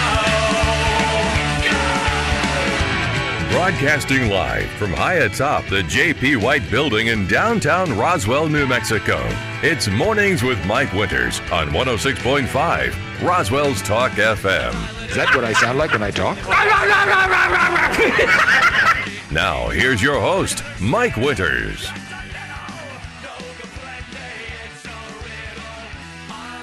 And good morning. It is 6 minutes after 8 o'clock. Welcome to our number 2 Deuces of Mornings with Mike Winters, right here on 106.5 Roswell's Talk FM. Happy post-Super Bowl Monday. Yes. Hope your Monday's going well for those that woke up and started their day. Indeed. I had no dog in the fight. I was rooting for the Niners just to be a contrarian. Yeah. And because there was a couple people there that were diehard Kansas City fans. Yeah. Well, I rooted for the 49ers not because of anti-Taylor Swift. Right. No. Because of the Redskins. Yeah, and honestly, they've had a heck of a season. Yeah, I want to see Kyle Shanahan win a Super Bowl. I want to see Trent Williams win a Super Bowl. I will say it was funny that whenever we had our celebratory toasts, we'll just say that, we basically because we all wanted to toast to a united front, so we toasted to "Let's Go Red." Because Red's the real winner. Although in preparation for the event, we discovered that the 49ers are actually scarlet and gold. Okay. So it's not red, it's scarlet. Well, it's like Washington. That's not red either. Right. That's burgundy. It's burgundy. It's mahogany. But same with all the blues. Like all the blues are different blues. A Columbia blue or navy blue or I don't know, aqua blue. I don't know. Oh, Moab, all those weird ones. Those are the ones that throw me, are like the mauve, taupe. And what sucks about having a girl who's a best friend is sometimes I forget and she goes full girl on me. I'm like, what are you? Oh, that's right, you're a chick. I forget. I don't think about it. I love the people refuse to say pink. It's salmon. Now, wait a second. I have a shirt that is a salmon color. I also have one that's lavender. Yeah, salmon color is pink. It's okay. You know what? There's a line in the sand I'll draw and one I won't. It's a blurry line. It's a blurred line. I went to the Robin Thicke School of Lines in the Sand. It's okay for dudes to wear pink, and you don't have to call it salmon. It's all right. Salmon. Some can pull it off. Some can't, but some can. Speaking of salmon, I do have to say one of the more interesting things about getting prepared for the party yesterday was wandering through the aisles of Sam's Club. When it comes to foodstuffs for a party, Sam's Club has some of the coolest / weirdest foods known to man. I took with me to the party last night a loaded brisket dip, like a chip dip. It was cream cheese with like actual pieces of brisket and smoke. It was smoky. Good. It was very good. Yeah. And also a fried pickle and ranch dip. Sounds good too. It was amazing. I like those. And then on top of all of that, because I was wandering through there's a vast selection of liquors at our local Sam's Club. does have a fine selection of boozes. So I was sort of like, torn. At first I had like a bottle of Fireball, but I'm like, there's going to be Fireball. I'm not going to bring another bottle. So I put that back and I'm like, okay, what do I bring that's interesting? So I ended up bringing a bag of, and they're all still over tossers because none of them got used, but 25 Jell-O shots made with premium vodka. But seriously, they all, you realize after doing one, you're like, this is stupid. I have to chew this now. That means it's going to stay in my mouth a lot longer than I wanted it to. Yeah. Did they taste like Jell-O? They didn't taste terribly like if you've ever been to like a local party and they're like, we made Jell-O shots, don't do those, because I guarantee they use garbage like vodka or whatever, and it's going to mostly taste like that with just a hint of fruit flavoring or whatever. Orange or they're red or awful. whatever. These actually tasted like the thing they were supposed to. Okay. Like mine was peach mango. There was a punch one, a margarita one, and they weren't bad. Yeah. It just, now I got to chew this. Yeah. You shouldn't chew your drinks. We'll just leave it at that. But I agree. I'm one of those. We had an incident on the air here that time with Nook. Remember? Oh yeah. Well, okay. That had a piece of mango in it. Let me freaked me out. rephrase that. You shouldn't chew your alcohol. I'm fine with chewing some drinks. Like I like a good boba. I'm sorry. Have you ever had a boba? Like a No. genuine pop the top? Oh, great. I shouldn't be eating things in my drink. It just don't. Back in the day when don't feel natural. When I was but a wee lad, they had a beverage called Orbits. I remember Orbits. Do you remember Orbits? Yeah. It had these little it was made to look like a lava lamp. And it had these little floating balls of gelatin inside of this viscous liquid. I can't even say it was like a juice. It was like a thick liquid, a thickwid, if you will. And the thickness of that liquid made the balls stay in place no matter how much you moved it or jostled it. It was just like they would hang there. Yeah, I just don't seem natural to me. It really wasn't, but I loved it. Gosh, I loved it. Just seems not right. I want to be quenched my thirst. I don't want to chew. It's just, it just doesn't make sense to me. But anyway, yeah. But outside of that fail, everything else was went off without a hitch. It was quite nice. Lots of protein, lots of meats. Well, good. I'm glad everyone had a good time there. I'm not a Super Bowl performance, the entertainment, not something I really care about. Well, maybe the Usher thing was fine, whatever. I just didn't care. But I will say this. Post Malone's version of America the Beautiful was awesome. Mm-hmm. I was blown away. It was great. He's a killer singer. Yeah, that's what it is. I just don't take him seriously because he looks like a 17-year-old that just, what are you doing to your face, dude? I made the joke at the party. I said, now singing America the Beautiful, ladies and gentlemen, a doodle pad. Yeah, he literally looks like you're the cover of your textbook.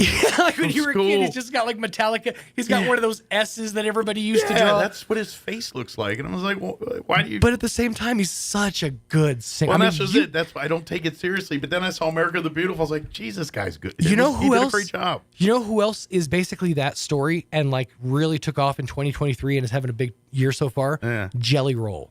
Yeah. And it's, again, very hard to take him seriously as a singer by saying his name is Jelly Roll, but that's what he chooses to be known as. And he came out with some great, fantastic, soulful country songs this year. I guess that people are saying the same thing about Meatloaf many moons ago. Yeah, so. But what's funny is there's a movement right now. So you know how like there was a whole AI thing about, nudes and all this stuff about like fakes, AIs and like the Taylor Swift thing from a few weeks ago. So there's a whole other subset of the internet that's trying to take these photos of scantily clad women and dudes who look like, messed up or whatever, and cover up their like cleavage, make their dresses longer, basically using AI to clean up their image. It's called Dignify. But they did one of Post Malone where they took all of his tattoos off and they took his beard and mustache off. He looked like a dude who he looked like a dude who would have been knocking on your door on a Saturday in a suit and a blue tie. Like he looked like he could have been a missionary. Yeah, the Just get rid of the face. Copy of the Watchtower. That's why he did what he did. He's like, nobody's gonna take me seriously if I just look like Boy Next Door. I guess I gotta mess my face up. I guess so. I mean, when he was pre-Malone. Yeah, there he could do some other things. I don't know. He's gonna be 60 someday, and he's gonna look like that, and that's not gonna help. No, it's not. There's gonna be a point where you're like, dude, I think about that all the time. It's like, okay, this demo put it this way. This is what'll happen. And I need to say this real quick, and we got to get an interview going. But I hope either one of two things happen.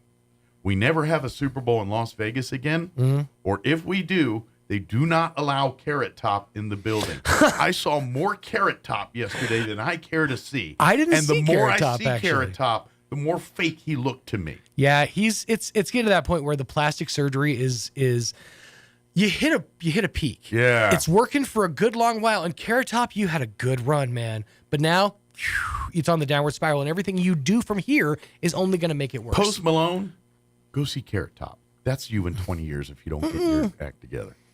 I don't know. I think a lot of Carrot Top's issues is plastic surgery. Yeah, but I'm telling you, Post Malone's gonna look just like that. Sad, weird, and old. And that's what Carrot Top looks like. He looks like a guy that's trying real hard to not be young. He looks like Ozzy Osbourne's reject kid. He's just, what's going on there? I know. Like Arnold Schwarzenegger and Ozzy had some reject kid and shot this thing out. I don't know what's going on. It's just, he's just odd looking. He's just, yeah, but I mean, come on. I mean, he produces though. He's he literally does a show in Vegas 100 nights a year. Yeah, and that show somehow gets sold. Oh, he gets paid. He just looks. I can't defend his style of comedy by any stretch of the imagination. It's not even the comedy. It's not the funny. It's the way he looks. He looks like a mental patient. It's the body dysmorphia because he got made fun of for the red hair and for being a prop comic and all this, and so he worked. But there was a point where he looked good. Like he was jacked up, and you're like, man, he looks like a now he's so like.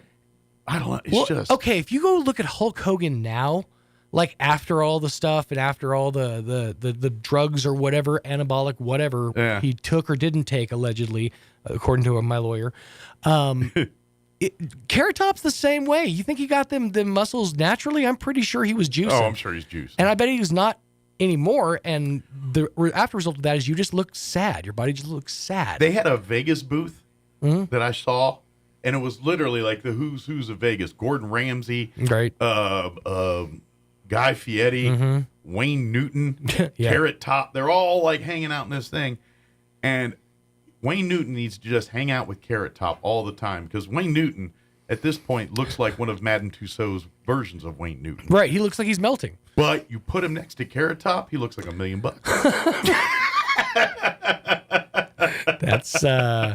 That's saying something. That's all I'm saying. I was watching this thing. I'm like, Wayne Newton needs to hang out with Carrot Top because he looks a lot better hanging out with Carrot Top than he does by himself. All right, we need to get our interview going. So better shut up. I didn't even do my other thing, so we'll do that later. All right, it is 8:18. Quick weather break and a commercial break, and then we're going to play our interview with Rocio Ortiz from the Roswell Public Library. Don't go away. I'm meteorologist Steve Hamilton with your Pecos Valley weather. A little on the cool side today. We'll be staying at about 50 to 55 on the afternoon high. We have high pressure moving in from the Intermountain states, keeping things cool. We'll be in the low to mid 20s for the overnight hours, but skies will be clear. And then we start a little warming trend on Tuesday, upper 50s to low 60s. We should get plenty of sunshine, 60s and sunny on Wednesday.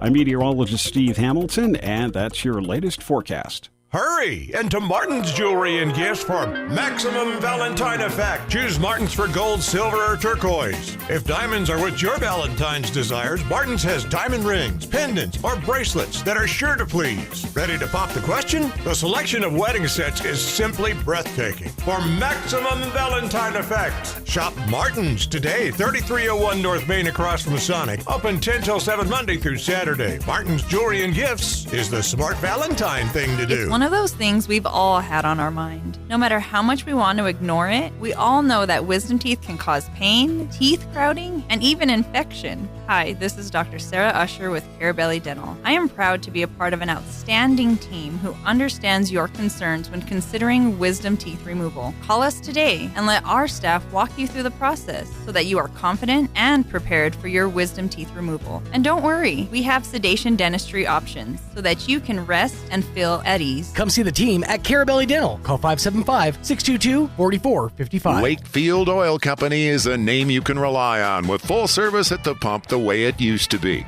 You can expect service in just 15 seconds. They offer bulk fuel and oil services and even diesel exhaust fluid. Wakefield Oil Company will deliver to farms, ranches, dairies, the oil fields, and more with dependable service you can count on. So the next time you need service or delivery, go with the name that locals have trusted since 1983. Wakefield Oil Company, 311 South Virginia in Roswell. Let them earn your business.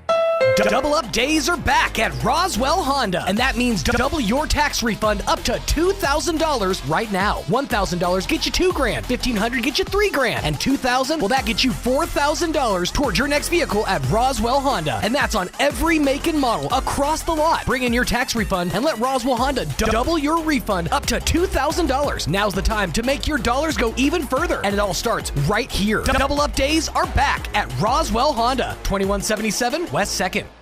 Mark your calendars. February 24th, the Roswell Symphony Orchestra invites you to their next concert, Masterwork, Bach, Mendelssohn, and Haydn. Bach's timeless and sublime musical voice takes a spotlight on the first half of this program with the Brandenburg Concerto No. 2, featuring soloists from the orchestra. Join us at Pearson Auditorium for a pre-concert event at 6 p.m. with concert beginning at 7:30. For tickets and more information, please visit roswellsymphony.org. Sponsored by Pioneer Bank, New Mexico Arts, John Houston, and Holly Shirts. Ad paid for by Roswell Lodgers Tax. Valentine's Day is almost here, and Dairy Queen on North Main in Roswell has a sweet treat for your sweetheart. Cupid Cakes. That's right, a delicious and delectable Dairy Queen treat perfectly sliced for two and priced right at a sweet $12.99. Choose chocolate dipped strawberry, red velvet, or customize your cake with any of DQ's Blizzard flavors. It's the perfect treat for two to show your sweetheart how special they really are. Come in for your Cupid Cakes today from Dairy Queen, 1900 North Main in Roswell, where happy tastes good. Here's a Mornings with Mike Winters fun fact. Slugs have 4 noses, but no fingers to pick them. Here's Mike Winters. Joining us in studio. Good morning. It is 24 minutes after 9 o'clock, and joining us in studio this morning from the Roswell Public Library, Rocio Ortiz with us this morning. Good morning. Good morning. How are you doing today? I'm doing great. How are you? Doing good.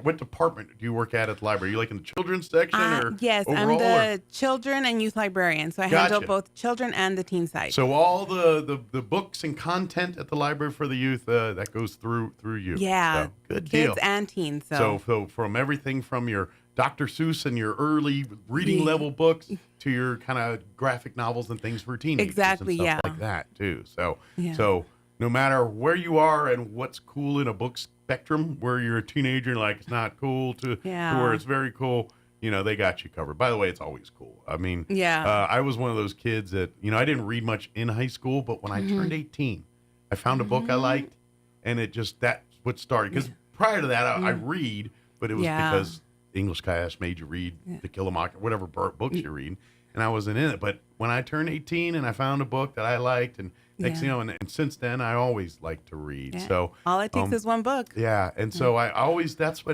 school's important, and we want to teach all the reading and all that. Yeah. But sometimes doing that can inadvertently destroy sometimes people's love of reading. It turns reading into a chore. Exactly. Instead of something for fun, And so that's why I love at the library reminding people, it can be a chore when you have to read things that are required to get to a thing, a promotion, a job, a grade in school, or whatever. That is a necessary thing in life. That's the only way we learn and grow is through doing that. Yeah. But there's no law that says you have to read a book for some kind of advancement. No. You can read a book just to be entertained. Before there were movies and TV and all that, that's how the world entertained itself. Yeah, books, exactly, novels. And so, and even with the advent of the moving picture and all that kind of thing, there's still something a book can take you that a movie or a televised story can't give you. Yeah, our brain, our imagination is a powerful tool, and that's why movies, when they're made from books, don't compare, because your brain, your imagination has created a wonderful story off of that book. And it's not going to match what a director or a movie producer's vision of that would be. Yeah. Sometimes. Even the Harry Potter books. Harry Potter, the Hunger Games, all of those, as great as the movies were, the books are so much better. There's so much more details and depth in the characters. Yeah. And turns in the stories and things. And sometimes they're totally different stories, you know, like especially when you get into like Stephen King books. Yeah. If you start reading Stephen King books and then you watch the Stephen King movies, some of them follow them pretty close, but there's some that you're like, is this even the same story? Yeah, they can change the storyline. Yeah. Yeah.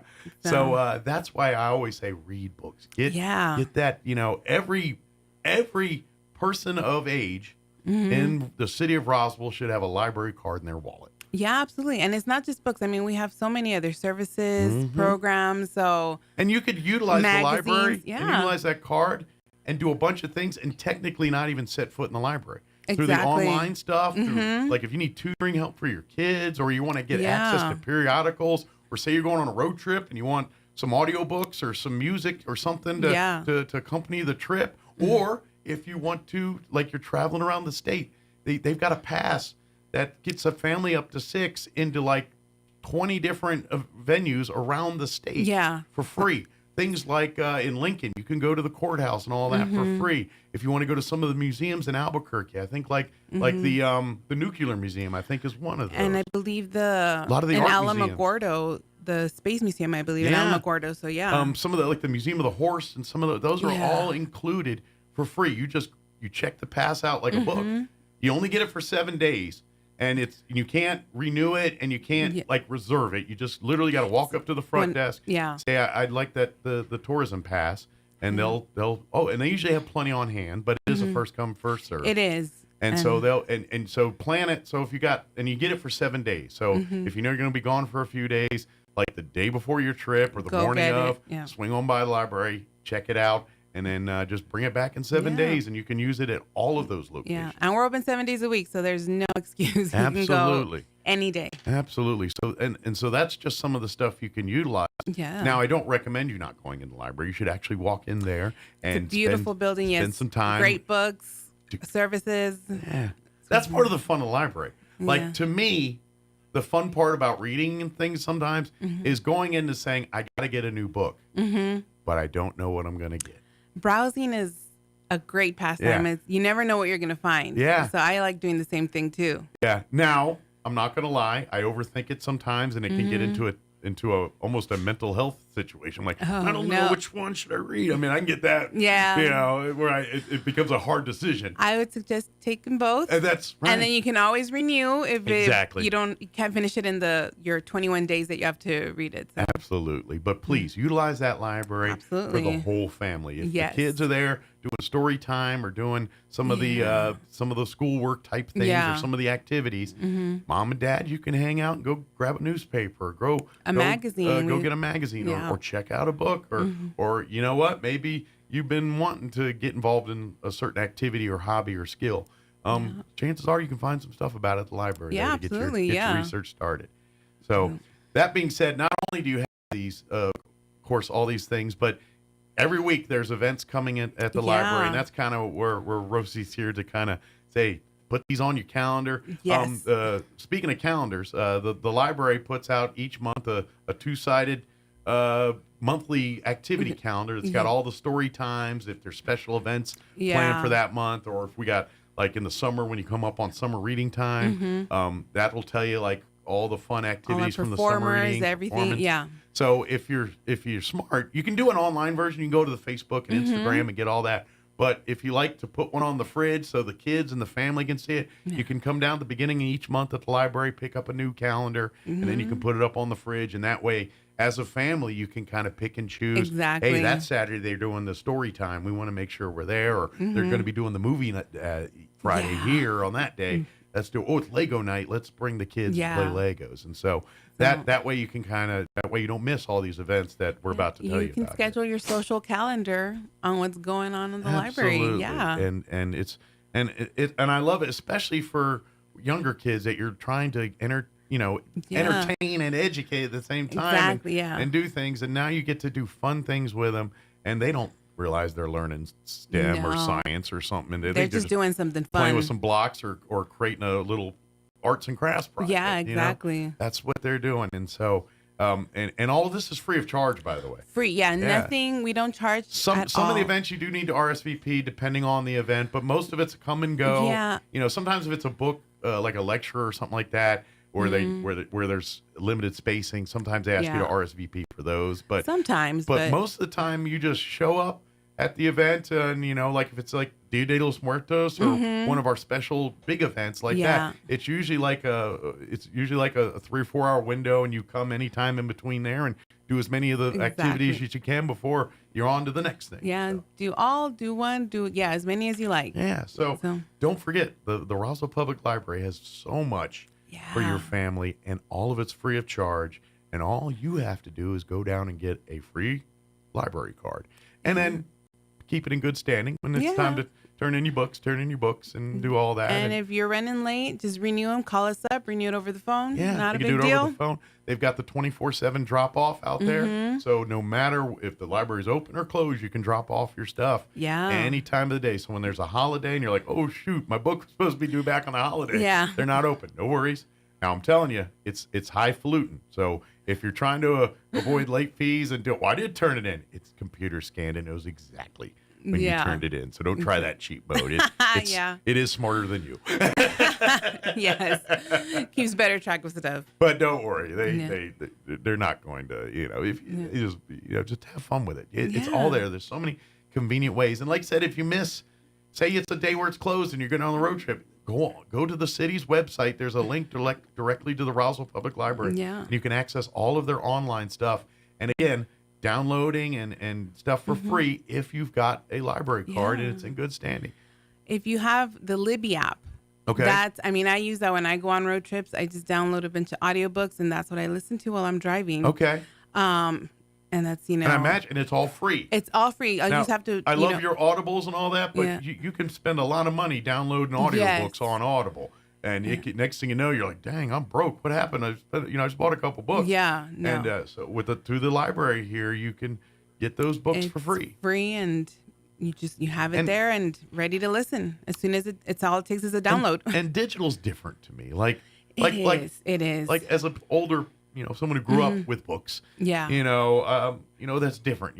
Yes, I'll check and book, but if it's a book I really like, I'd like to have a copy in my home. There's nothing like the feel of a book in your hands, definitely. But a digital, it feels way different. It's not like the days where you had your VCR and you kept your VHS tapes or DVDs up there. It's digital. And unfortunately, in the digital world, you only have it as long as you have that service. Exactly. So you buy movies or buy books through there, and that's great. But the moment you dump your Audible, all those books you own, you don't own anymore because you have no access to them.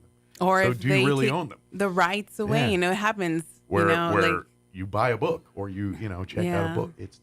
It's right there, and the power goes out. I mean, you might need to get a match or something, but there's nothing to stop you. As long as you have a light source. As long as you find something to read or you have vision or something. Yeah. But please utilize the library. It's so many.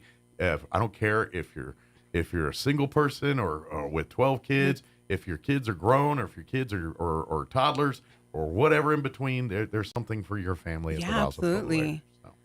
Now, that being said, I know we got a bunch of events coming up and things that we want to put on people's radar. So I guess I'll just kind of turn it over to you and kind of let you run down the list here. Yeah, so the big one is tomorrow, Saturday. We have a Winnie the Pooh celebration. Oh, nice. It starts at 10, goes to around 1. Okay. 1-ish. And we're going to have, we're going to be making honey popsicles. We're going to be making crafts like Winnie the Pooh ears. Okay.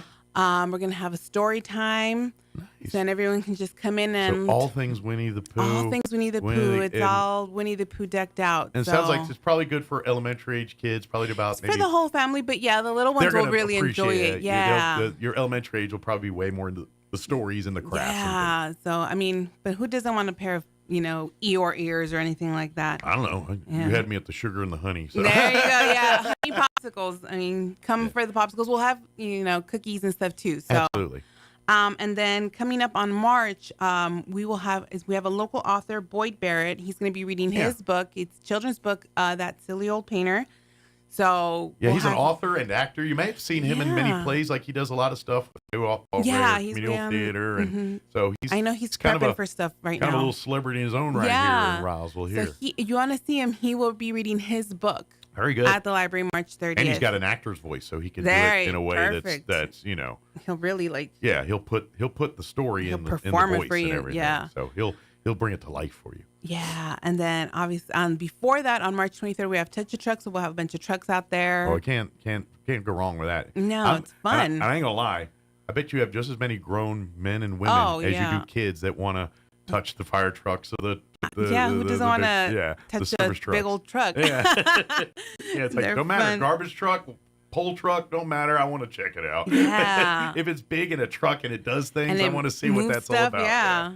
Yeah. So. It's like the sheriff's department when they bring out that big old that I guess it's technically a riot vehicle, but it literally is a tank with tires that are the size of most people's sheds. And they'll put in parades and stuff every once in a while. And I guess if there is a riot situation, they actually need it. But it is Roswell, Alpha, that kind of stuff. But I don't care what you say. I want to get in that thing and I want to walk around. I want to drive and I want to. And I'm not gonna lie. I kind of want to do monster truck things with it. I'm like, I want to. It's like, can I crush cars or jump over things with it or something? When you see something with huge tires, you just want to we all monster turn into truck children. It. We all do, and I don't care what your age is or what it is or what you're into. Even if you're the most, I don't want nothing to do with machines and stuff. Something big roaring there, you're gonna want to see what's going on. Exactly.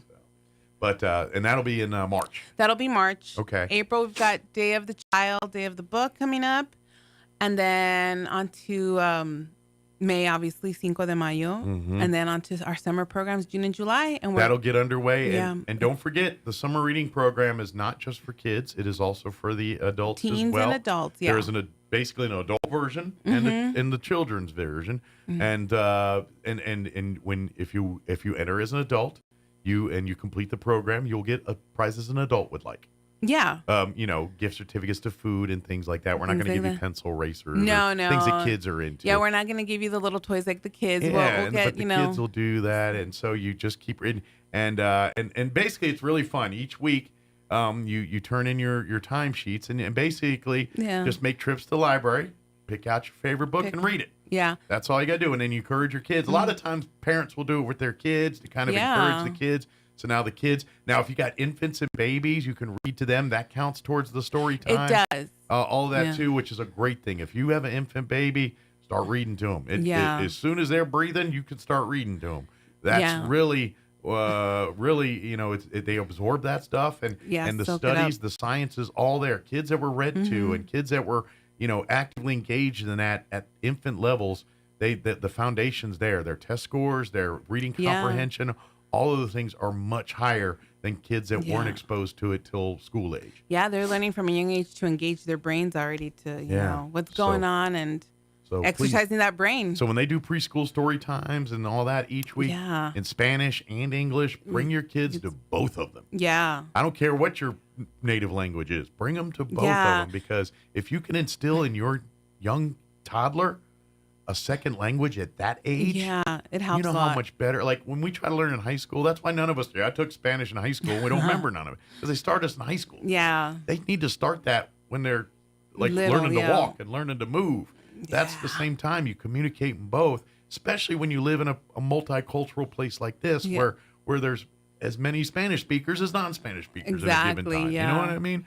It would serve your children so well in whatever they do in life, even if they don't, career-wise to conversationally, they're just going to be that better equipped. Yeah. And so you're doing your kid a service by bringing them to the bilingual preschool story time, preschool story times, and all that. It's all because they, and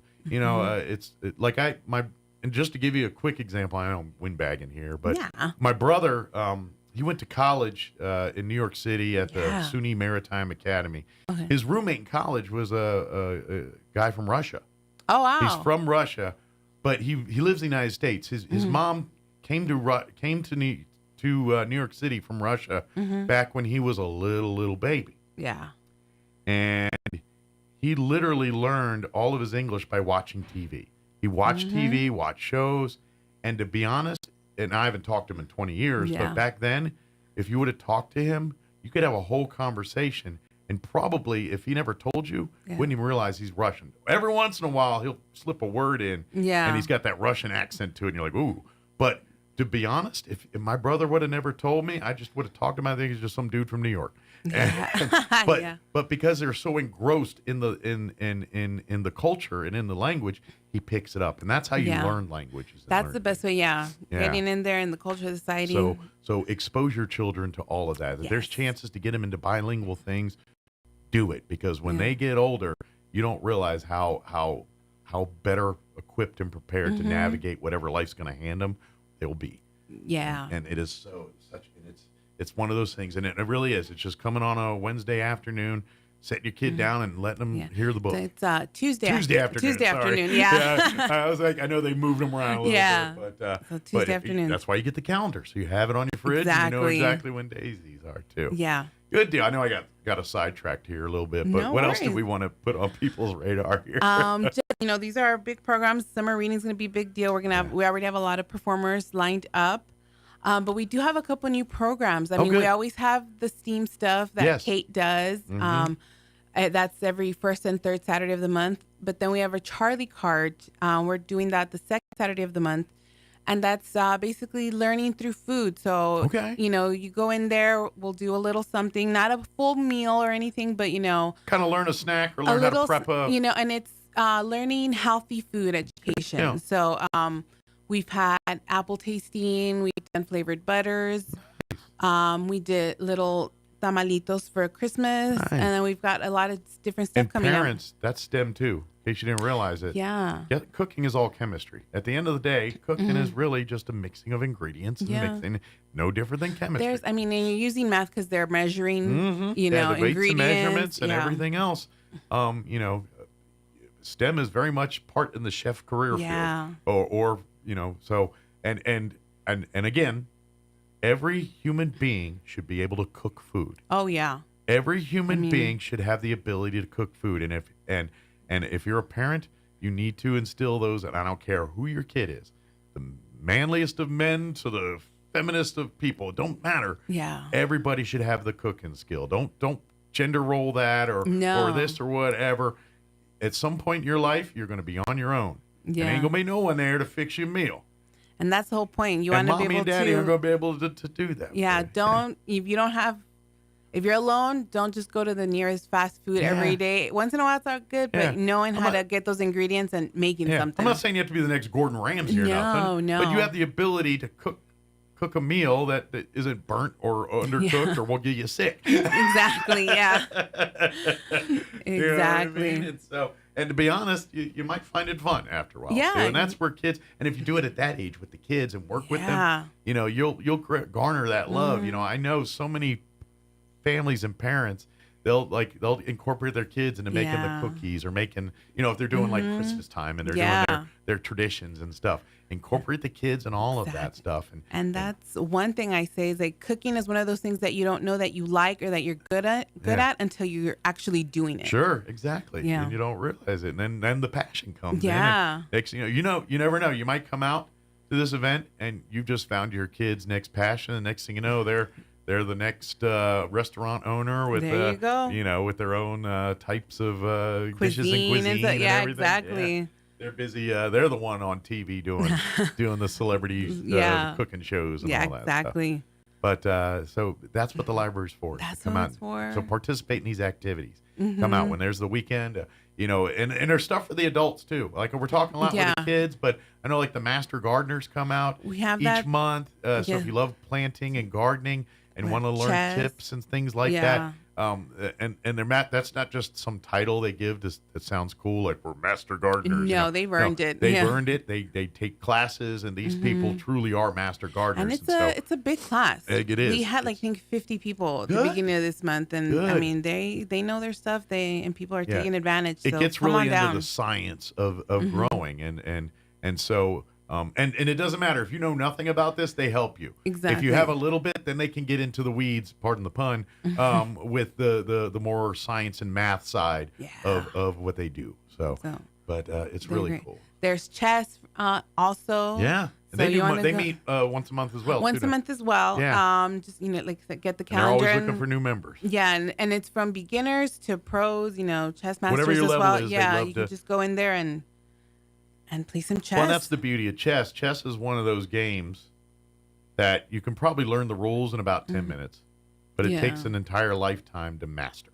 Yeah. Whereas the rules are simple, but the strategy is infinite. It's the strategy. And that's where you, and that's why, when you talk to like logic and these, kind of quote unquote, sophisticated people, that's why they put so much stock in chess, because it's a foundational tool to teach logic, reason skills, and many of the things that they use on a daily basis to navigate life. Yeah. I mean, it's fun. But and by the way, it is a lot of fun. Yeah. Just exercises your brain. And that's absolutely the point of the library. Yeah. It's exercise your brain. And that's something, as we get older, like I see a lot more, they always talk about your body and working out and things, but your brain is the same thing, and reading and constantly having a book going and doing things like that. That's in essence working out for your brain. That's you doing arm curls and leg lifts with your brain. It's the same thing.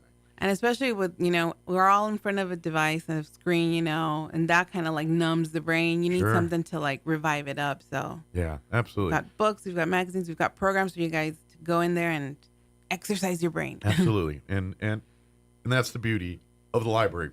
I guarantee you there is something in that library that's going to pique your interest. Absolutely, every human on the planet. There is literally thousands and thousands of subjects and topics and stories for you at your fingertips. And if you don't know what you want to read right now, we have a blind date with a book. It's right up front in circulation. There's just kind of like a little summary of the book, but you don't know who's the author, what the title is, and you kind of take a chance like you would on a blind date. Very cool. Check out the book and read it, and you might like it, you might not. Because sometimes that stops. It's like, I don't know what I want to read. Just pick up. And that's great for readers too, that because we pigeonhole ourselves in our book reading. If you're a mystery person, you tend to start gravitating toward mysteries, and you start next thing you know, there's other. And so things like this kind of force you to read things that you normally wouldn't grab yourself. Yes. The other way I always like to do that. Do you guys still do book clubs where there's a different book each month or two where they kind of? We don't have it at the moment. I know the books again. Our friends of the library, they have a book club. Okay. And then, but we have the books for them at the library. Participate in those too, because now not only do you read a book that may or may not be something that you would have picked up for yourself, but now you're going to get other people's perspective of the same book. Like you'll read a book and interpret it a certain way.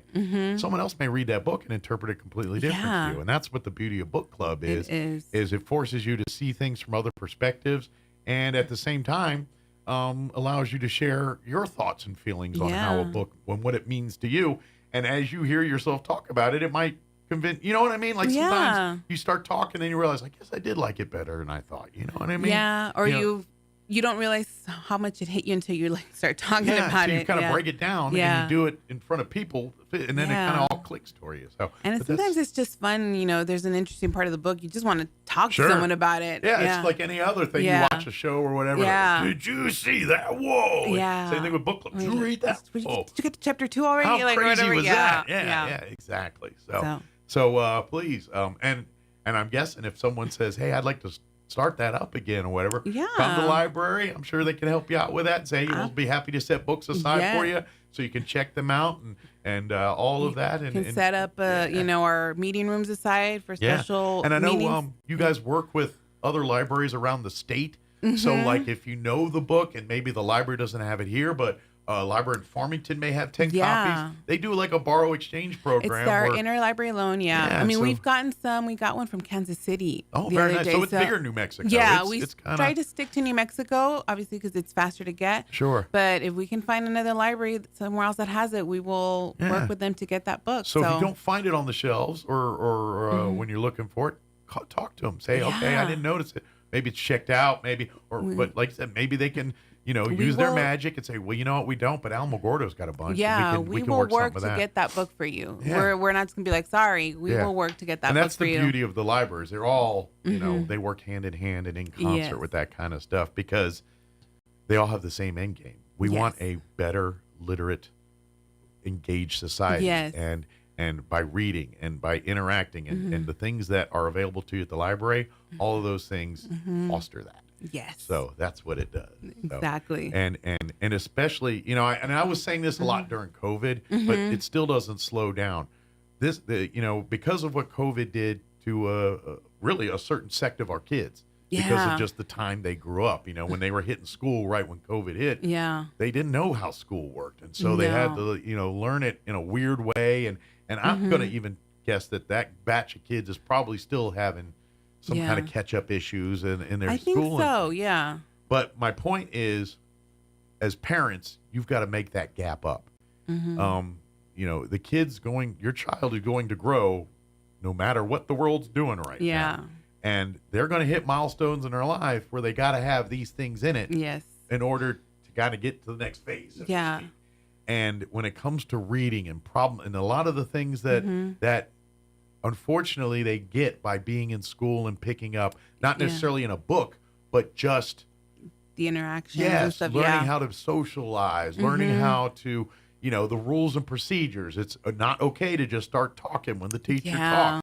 That's the stuff they learn at that level. They know it by the time they get to 5th grade, but in kindergarten, that's what they're teaching them. Yeah. And in 1st grade, that's what they're teaching them, is how to be students. Yeah. And a lot of these kids miss that, so they don't. But also, these are the fundamental years, the years where they're learning the things that are foundation for their education to get to the next thing.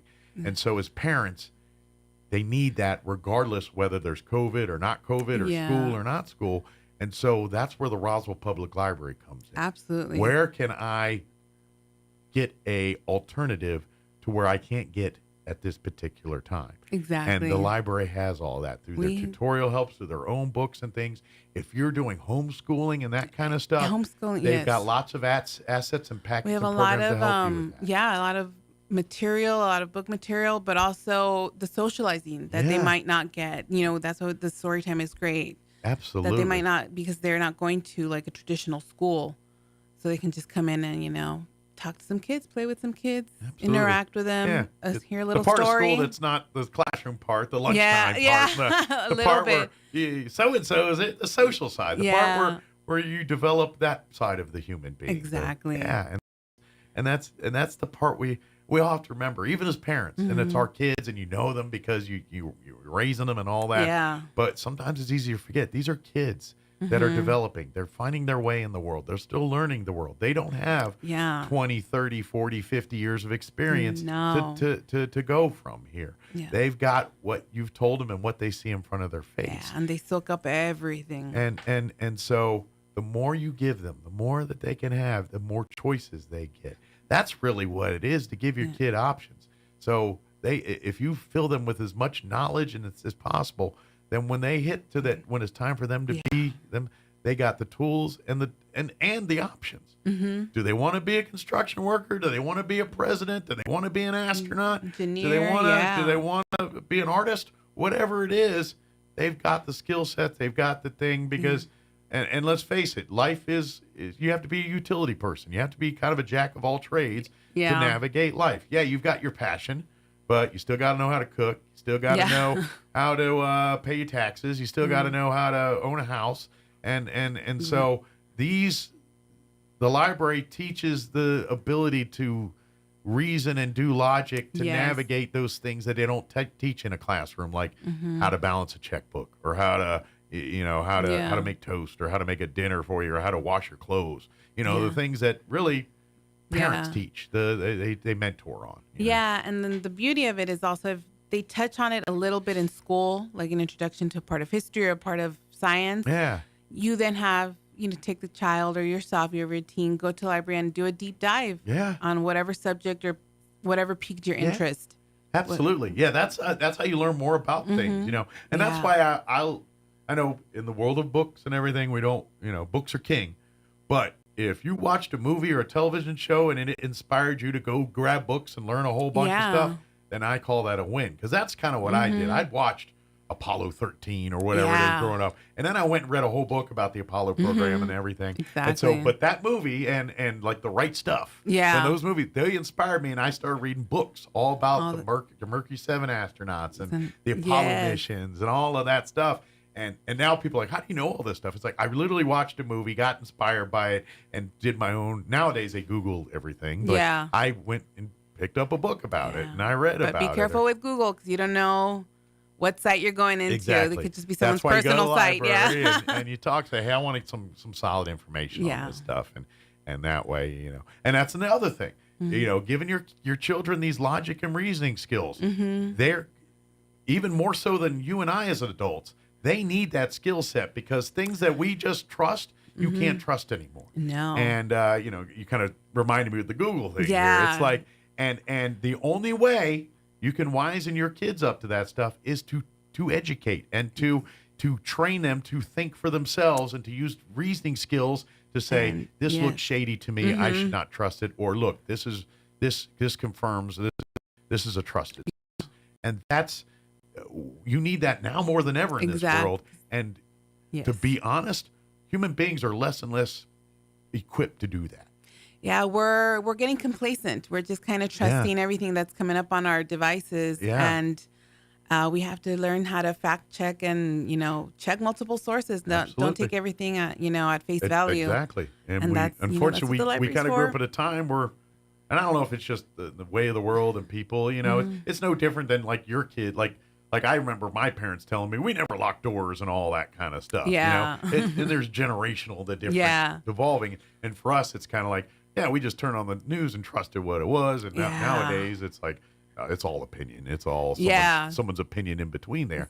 But that's kind of what we're learning as adults. It's like, all right, well, what was a staple in our growing up is not the case anymore. And so we have to train the younger generations to say, be on guard about that. What they say, trust but verify is a term you're gonna, take at face value, but then verify if what they're saying is true. And then when you've done that to them enough times and they've come up aces every time, then you can say, all right, maybe I can give them face value. Yeah. But you have to earn that. Exactly. But that's what the library, and I know it sounds weird, I'm way off everything here, but that's what the library it creates. is. It creates that. So. It does. That's what we're there for, the programs and stuff like that. But go in there and do your own research. Yeah. Basically, that's what it is. It is. I just saw the time. They're about to kick me off the radio here. It's 10 o'clock. Is there anything we wanted to cover that I got sidetracked on? No, the big programs are there. We have our weekly programs, Mother Goose on the Loose, our preschool story time. We have music and movement to help the kids move. It's also for preschoolers on Thursdays. And then we have a reading therapy dog Thursday afternoons. Read to Zoe. So if you have a kid that's having a little trouble reading, or you just want to go in there and read to a dog, just give me an excuse to hang out with the puppy and the dogs. Yeah, it's a good thing. So, and then come out for Winnie come the out Pooh this tomorrow. Saturday, tomorrow. Tomorrow, 10 a.m. 10 a.m. It's a come and go. So you don't have to stay for the whole thing. Go do as much as you want. But if you want to do everything, you might want to get there closer to 10 than, was it 1 o'clock when it wrapped up? Especially the honey popsicles. We do have to freeze them, so get there as quick as possible. Get there as quick as possible. But if you do get there with like an hour left, no biggie, just pick your favorites and we'll make happen as much as we can and all that. But whatever time you've got available during that time period, come on out to the library. Again, it's free. No RSVPs, no nothing. Just show up as you are and ready to have some fun. Bring the kids and come poo with us. Exactly. That didn't come out right. Winnie the Pooh with us. Let me check that. That is all right. So good deal. Well, thank you very much. Thank you for having me. And we'll see you next time. Absolutely, yeah. All right. Dietitists are committed to providing personalized care in a welcoming environment. Dr. Jennifer Chow and Dr. Michael Krupa offer the latest surgical techniques and treat a range of conditions including arthritis, bunions, joint care, and more. If you're suffering from foot, ankle, or lower leg pain, we can help. Visit artesiageneral.com/foot care to request an appointment and begin your journey toward happier, healthier feet. Martine's Capital Cafe in Roswell offers authentic and highly rated New Mexico food. Explore their amazing menu featuring huevos rancheros or asado with eggs or their green chili stew. And you can't forget their award-winning green chili cheeseburger, all made from scratch using their finest and freshest ingredients. Open for carryout with curbside delivery or limited dine-in. Just call ahead 624-2111. Martine's Capital Cafe, always pleasing the most refined palate. Open Monday through Saturday from 6 a.m. to 8:30 p.m. p.m. at 110 West 4th in Roswell. Rosa, have you decided where you're going to college yet? There's so many choices. I'm still not sure. Well, I've decided to attend the University of New Mexico. It's the only Research One university in the state. It's the flagship, and their academic programs are among the best in the nation. The University of New Mexico? Can I still apply? Of course. UNM is New Mexico's best university, and residents of New Mexico get preference in admission. Apply now, and we'll attend UNM together. The University of New Mexico, New Mexico's University of Opportunity. Apply today at unm.edu. Asian Market brings the flavors of the East to Roswell. The market side has lots of new and different items, including new sauces and noodles to enhance your Asian dishes, plus new snacks and more. And the restaurant inside Asian Market has all Nook's favorites from 11 to 5, like wontons, egg drop, rice or noodle soup, crispy calamari, and the best barbecue fried rice in town. Dine in or call ahead for easy pickup. And find Asian Market on Facebook for updates on open times and specials. Hi, this is Nook. Come see me at Asian Market, 5702 South Main in Roswell. Call 575-840-5309. News this hour from townhall.com. Amit Thomason. Former President Trump is catching flack from home and abroad for his latest remarks on NATO. Specifically, NATO members paying more for their own defense instead of relying on the U.S. to foot so much of the bill. At a weekend campaign rally, Trump said Russia should be able to do whatever it wants to NATO members who don't meet their share of defense spending for the alliance. NATO's leader warned that Trump is putting the safety of U.S. troops and their allies at risk. Poland's president denounced Trump's comment, as did the White House. The former president said he would not protect a NATO ally if they were delinquent in payments, and said he would encourage Russia to do as it wishes.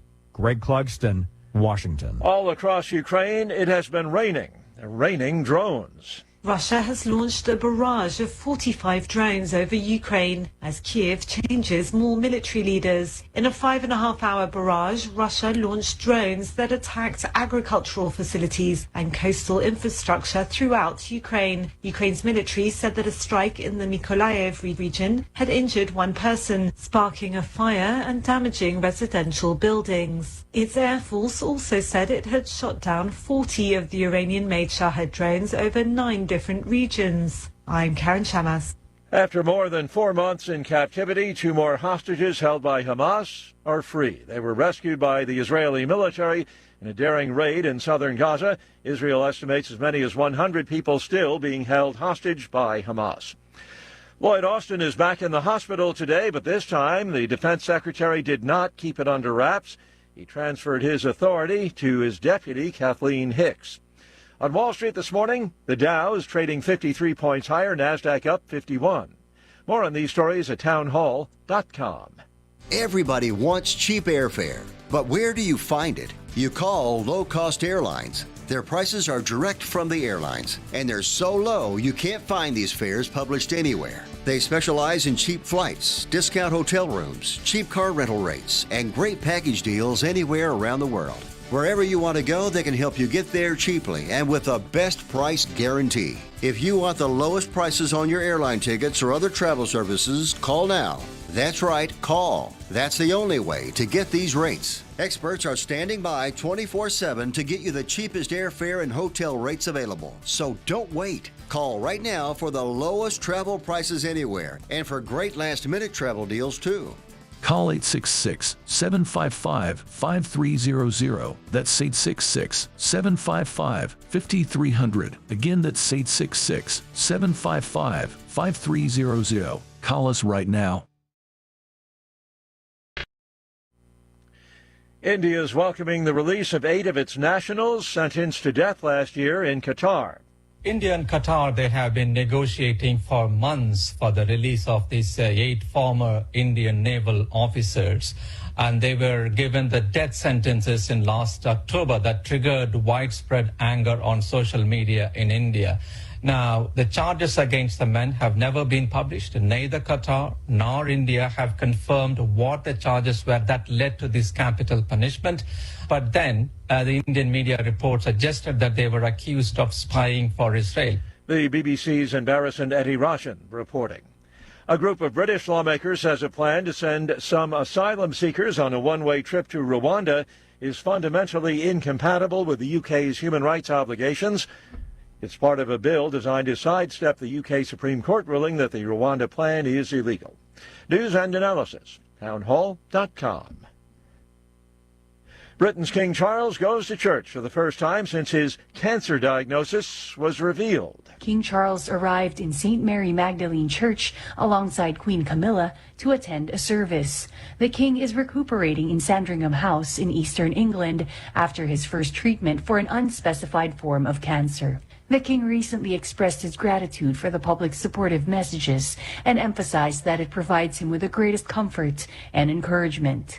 He says that he finds it inspiring that sharing his diagnosis has led to public awareness and has shed light on the crucial work by organizations supporting cancer patients worldwide. King Charles left his home at Clarence House in London after starting his treatment. Rika Ann Garcia, London. Steady as she goes on Wall Street so far this morning, following last week's record-setting performance by the market. More on these stories at townhall.com.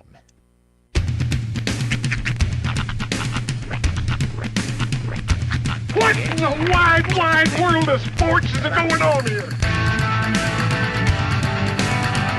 I promise you, whatever scum did this, not one man in this force will rest for 1 minute until he's behind bars.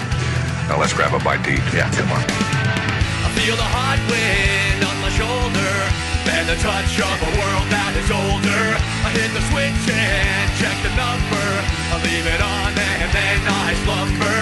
I hear the rhythm ringing through it. Flamenco guitar and cumbia music. I hear the talking of the DJ.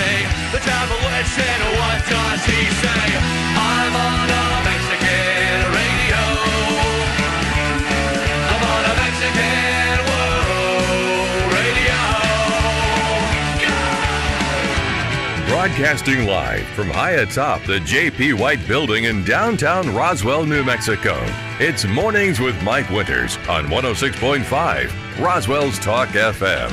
Is that what I sound like when I talk?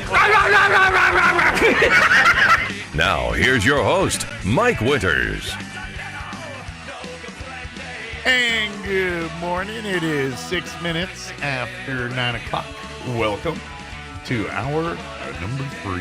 Trace and Beers of Mornings with Mike Winters right here on 106.5 Roswell's Talk FM. Happy Monday. Mm-hmm. Happy post-Super Bowl Monday. Yeah, buddy. And everyone in a funk this morning. 2-hour delays. Yeah. Wrapping up now. Everyone's starting to make their way to their destinations. Yeah, I got to go pick up my son, take him to school here in just a bit. But yeah, everybody kind of shaking off the sleepy, shaking off the hangover, the post-Super Bowl festivities. It's all in the books. And a lot of big reveals this weekend. Number one, Super Bowl champions, the Kansas City Chiefs. Yeah. A lot of huge movie trailers that we got to see this weekend. Yeah. And that's not the only big thing that happened over the weekend. Yeah. Because one Michael P. Winters received a very special package in the mail. Yeah, if you were listening, I guess last week, Mm-hmm. I had mentioned that I had made a decision that I was going to get rid of the hair because it's leaving me anyway. It's getting rid of him. Yeah. So I decided. I gotta tell you though, dude, over the weekend, I watched a lot of just fail videos. I fell into this fail army rabbit hole where I just was watching compilations of fails, and so many Clipper fails.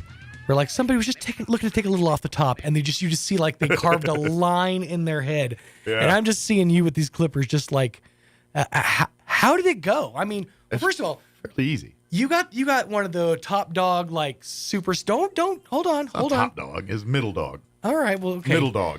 You knew you were gonna. This was a big important process, so you weren't gonna go like big $2 or two blade. I spent $100. I didn't spend $200. I didn't spend $20. I spent $100. Okay. So I went in the middle. So how much did you actually, because a lot of times when people like go to do this, they're like, wow, I had more than I thought I did. It was just thinner. Well, it's quite thick on the sides and back. It comes hard. Right. Sides and back. Uh-huh. It's the top and the front that's a problem. That's just sort of like, so you're telling me you could have gone like full blown like superstar Billy Graham on us. Mm-hmm. Like the George Costanza. I could, but it would be harder work because I'd have to trim, and it's just easier. That is something that always gets me about that look is like you guys. I mean, unless it's just for toupee purposes, the people who rock just the side hair, and they keep it very clean and even. Like that's a lot more work than just going full bare. For some, and some it like my father-in-law's that way, but he just doesn't have hair up top. It just doesn't come in, so it's kind of natural. But I always thought they keep that much side hair because of like for a toupee's sake. So they could put one on and no, he never does. I've never seen him wear a tube. He's always been. But matter of fact, he might go full bald now because of me. My brother-in-law Tanner's been bald for years, and I finally went down that path. But the trimmer is excellent. Nice. Like that thing's so easy. Did you do it in the shower? Did you do it over? I can. No, I did today. You? Today I did. No. Now initially I have a beard trimmer that's pretty stout. Mm-hmm. And so I used that initially to get rid of the main hair. The bulk. The bulk. Mm-hmm. And then I went behind it with the skull trimmer and trimmed it down. All right. Its current state. So. With that in mind, Bagger Vance, let's pop that hat off. Yeah, he hasn't seen my head. I told him, I said, like, let's hide the reveal for the morning show. So with that in mind. So you ready? Yep. All right, here it is. It is. Bald winners! Look at that. Here's the problem, though. Yeah. Here's the problem. Your face is tanned already. Yeah, it's got to take time to line that. So you need to get like some tanner or... I got to be outside. Yeah, you need to get... blend together. Wow, I want to feel it. Go for it. I mean, I do. If you want to, I'll do it off the air. But it's just, it looks so smooth. Yeah, you can feel. This is the first time you were bald in the military, right? They shaved you bald in the military. Yeah. Or was it a high and tight? No. The first cut was not this bald, but pretty bald. Like they didn't bick it down. It was a burr. It was because I remember your nubbage. Your military ID was very. Yeah, and that was like a day after I took. Right. I got my hair cut in basic. So yeah, it's. Right. So that was that's a big. So now you got to get. What I would recommend is get some sun, but in the meantime, go find some self tanner. Yeah. Just like a one shade in, and just kind of rub it down on there. Yeah. Or hit up a tanning bed. I'm not sure. Because right now it just kind of what it looks like is, kind of like you're a cyborg, and they dropped your face on, and they tried to color match, but they didn't quite get it right. Yeah. It'll get there. It'll. So is this a daily upkeep thing? Like you're gonna? Yeah.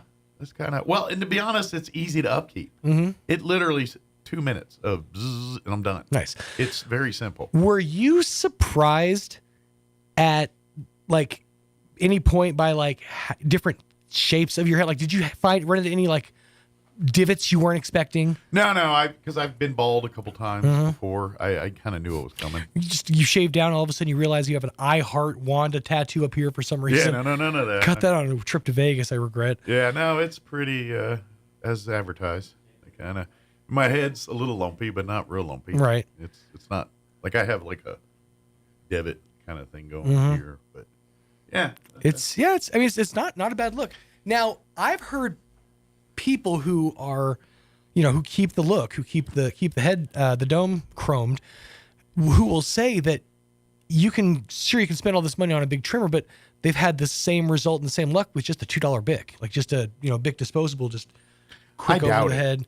Because this is so hassle free, and so like I don't worry about cutting nothing. It's very safe. It's very simple. It's effective, and it's easy. It's literally like just going, rubbing it over my head and walking out. It's it is way quicker for me to do this than combing hair and all that other stuff. I wonder if you just nared it. Oh. I wonder what that would do. If it would just kill the follicles or... I don't want to know. Do you think it'd burn? No, I'm sure it'll burn. Oh, that would burn. I gotta imagine it burn. I've never done Nair, but I imagine shorts. Because Nair burns on the legs, right? I've heard. I've never tried it before. I've never either, but I thought I remember like women saying it burns, but I've never tried. I mean, I gotta imagine if it's removing your body hair, it's gotta burn a little bit. It's a chemical, yeah. It can't be. It can't. But it doesn't seem natural. I don't know. I want to lotion it now. Because now you think about like dome wax and all the stuff they can do that like they do out there to keep it shiny and like the Rock's head, like he's been all over the place. Which, by the way, did you see their little teaser spot before the Super Bowl? Yeah, that was an interesting little. Well, little they booed standoff. him because he was playing villain role, and everyone turned it into a thing. Oh, that's a whole. I'm not gonna hijack your show. I'm not gonna do that this time. But it was interesting. But no, I bring up The Rock because he's always got that super shiny chrome dome. Yeah. So it's like you have a lot of options now. You've almost opened the doorway up for more style solutions. Well, and I think the shine happens naturally. Mm-hmm. Like I haven't done anything up there other than run a thing on it. It's got a shine to it. I think the lighting makes it. And The Rock's always standing on stages when you see him. Yeah. So the lighting's well, always, he probably shiny. oiled up right before he walked out too. So that helps. Well, one thing that is different that even with my lack of hair, the hair I had is an insulator. So your head has been colder. I've been cooler. Like I am wanting blankets and things a little bit more. I noticed over the weekend. Now, granted, it snowed and was colder, right? But your hair does trap heat in. Yeah. And when you don't have it anymore, you notice the difference. I could imagine there's a big drop in temperature. Yeah. Now this actually, like I said, opens up some doors for you. You thought about going like full Phil Spector? What do you mean? Well, like a different wig every time. Like you could get yourself. I'm not going to wear wigs. You could get yourself a Moira Rose from Schitt's Creek level of wig collection, and you could be somebody. You could be a different person every day. I could. I don't want to. I don't. Do you remember the Phil Spector, the big wig that he wore? Get you one of those, man. Block out the back camera. Nice. I could be you could shoot your roommate and Fletch Lakers fantasy. Get away with it. Yeah. Fletch 6'4", Afro 6'9". I would love to see you in like dreads. Like beat it. Why not? This opens up some opportunities for you. Sorry, Mon. Oh, by get to the chop. Oh, by the way, the Dunkin' commercial made me laugh too. The Dunk Kings. Yeah, the Dunk Kings. That was funny. Which they're supposed to come out with new Dunk Kings items at the store and merch that's supposed to be out now today. Okay. For the boy band. I mean, I'm not buying merch, but it made me chuckle. chuckle. It looks pretty cool. It made me chuckle. The fact that Tom Brady's in the back actually adds weight to it. Yeah. And the fact that what's his name sitting there like, Matt Damon sitting there like. I can't remember which ad it was. It might have been that one, but one of them had to get changed because Carl Weathers was involved. Oh, that was the Kick of Destiny thing with was Gronk. it with Nationwide or whatever? Yeah, with the betters. Okay. Whoever did the Kick of Destiny with Gronk, that's where they had because if you saw they did the live kick, and then like a couple breaks later, they did Gronk missed the field goal and all that. Okay. See, and then if you watch at the end of that ad, they do an homage to Carl Do Weathers. they? Okay. Yeah, nice. they do because he passed away since that filming a commercial. I remember I was watching like, oh, there's Carl Weathers, and then because he's in the first commercial too that they do the kick. He plays like his mentor or whatever it is, and then they show hey, guess what? Gronk missed. So and so wins a portion of $300 million or whatever they're doing. And they're giving out like $300 million in match play. Yeah, and then at the very end they tagged it with an homage to Carl Weathers. So it was kind of cool. So yeah, but back to the other one. It was an interesting collection of commercials. I did enjoy the Dunkin' commercial. Yeah. Quite a few. It's hard to remember because it was so much of it was just like, hey, here's this celebrity. Right. The walk-in one was pretty funny. Oh yeah, where everyone's doing their impersonations of Christopher Walken. Which you got to imagine that gets so old. Yeah, I imagine that's a real life thing for me. Although I'm a goofball and I say and do dumb things, right? Because that's what I do. I would never go up to a person not a million and do an years. impression of them to them. Not in a million That would years. never enter my radar as a thing that I think they would enjoy. So props to the chutzpah of the people who do it. But I'm saying you got to imagine it happens a lot because there's a lot of people out there who just don't give a hoot. Yeah, that would melt me as a human if I went up to one of my idols and like, hey, here's my impression of you. Yeah. Ugh, no, thank you. I don't want to know what you think I sound like. I did get a notice. Someone said, "Did you notice any beer commercials and stuff till late in the third quarter?" Oh, I didn't notice. But now I'm going to go. Now I'm kind of curious if anyone else noticed because I didn't. But that doesn't mean it didn't happen. I just didn't notice. Interesting. Also you're talking about the movies and the releases and stuff. Yeah, there was a couple block movies that kind of surprised me, but overall, very meh. Kind of, yeah. Like the Quiet Place was that pretty was surprising. Like, this is not worthy of Super Bowl. It's not Super Bowl worthy, I would say, no, but it was surprising. Yeah. Twisters definitely caught me. Twisters shot me, Lou. I did not expect. Although now that I look at it, it feels like they almost redid it shot for shot in a lot of the commercial. I'm like, And the Deadpool trailer, although I knew and everybody knows that the good trailer, you have to go online. Right. Because if you want to see the Red Band trailer with all the good stuff, right, you got to go online. Yeah. Yeah. Well, it's Deadpool. I'll watch it. I don't need to go online to see a trailer. I'm all in on that. Ryan Reynolds is a funny dude, and I'll laugh at his movies. So he's known for giving Brad Pitt the shortest cameo in the history of his career. Yeah. When he literally is on screen for 2 frames because he plays the invisible one of the his superpowers, he's invisible. Yeah. And when he's parachuting in, he hits a power line, and just for that 2 frames, you see, oh, that's Brad Pitt, and then it's gone. Although I would argue, South Park might have him on cameos. That's true, because they did. If you ever notice, in season 1 of South Park, there's a barking dog.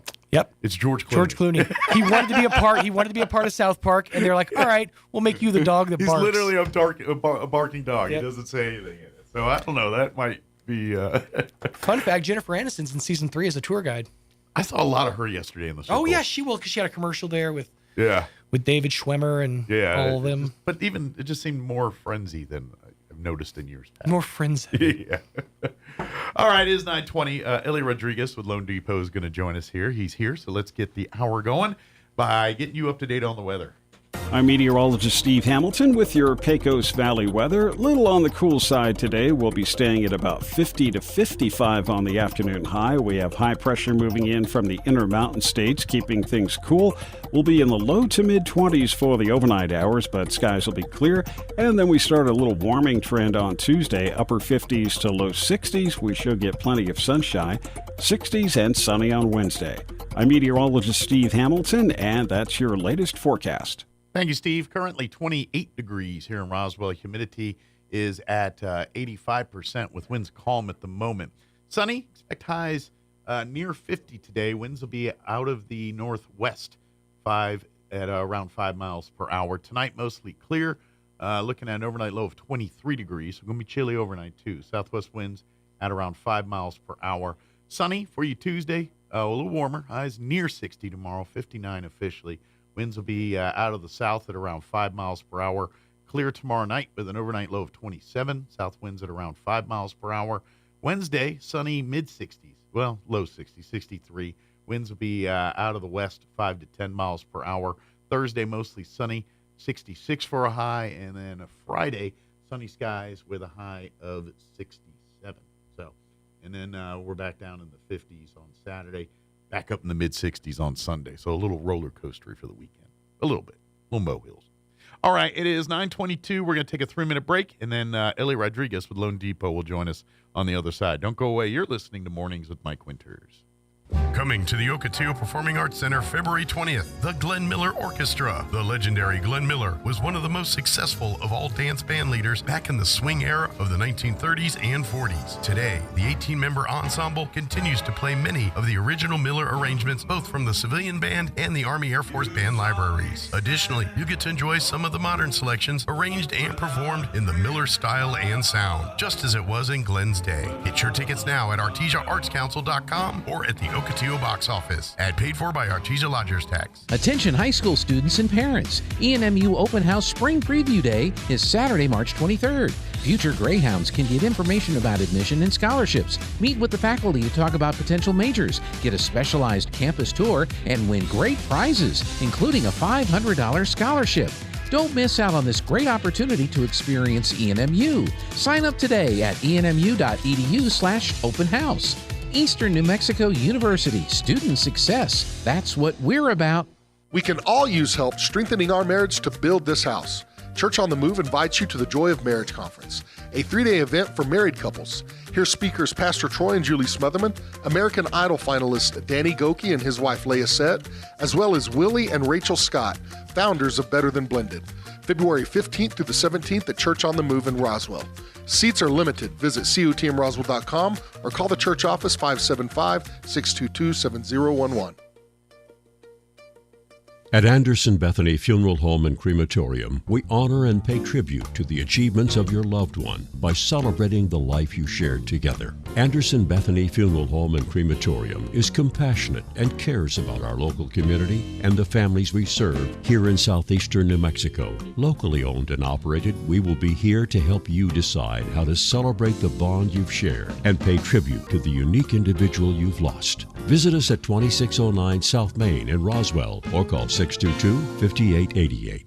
If you're missing a tooth or several teeth, a dental implant may be the ultimate solution. Implants look and feel so much like real teeth that you probably forget you have an implant. Maupin & Brown Dentistry is one of New Mexico's most experienced implant providers, with literally thousands of implant patients who are absolutely delighted with the results. Call Maupin & Brown today for an evaluation. You'll be surprised how affordable implants can be. Maupin & Brown, your choice for experienced, state-of-the-art dentistry. Garlic has been around for thousands of years and is one of the world's favorite seasonings. Without garlic, most of our food would be dull and boring, kind of like watching C-SPAN. Hi, this is Jim Gill from Roswell Seed Company. If you like to cook and like to grow things, you ought to try growing your own garlic. Come by Roswell Seed Company and we'll show you how. And next August, you'll have fresh, homegrown garlic to make your food taste great and keep the vampires away. Here's a Mornings with Mike Winters fun fact.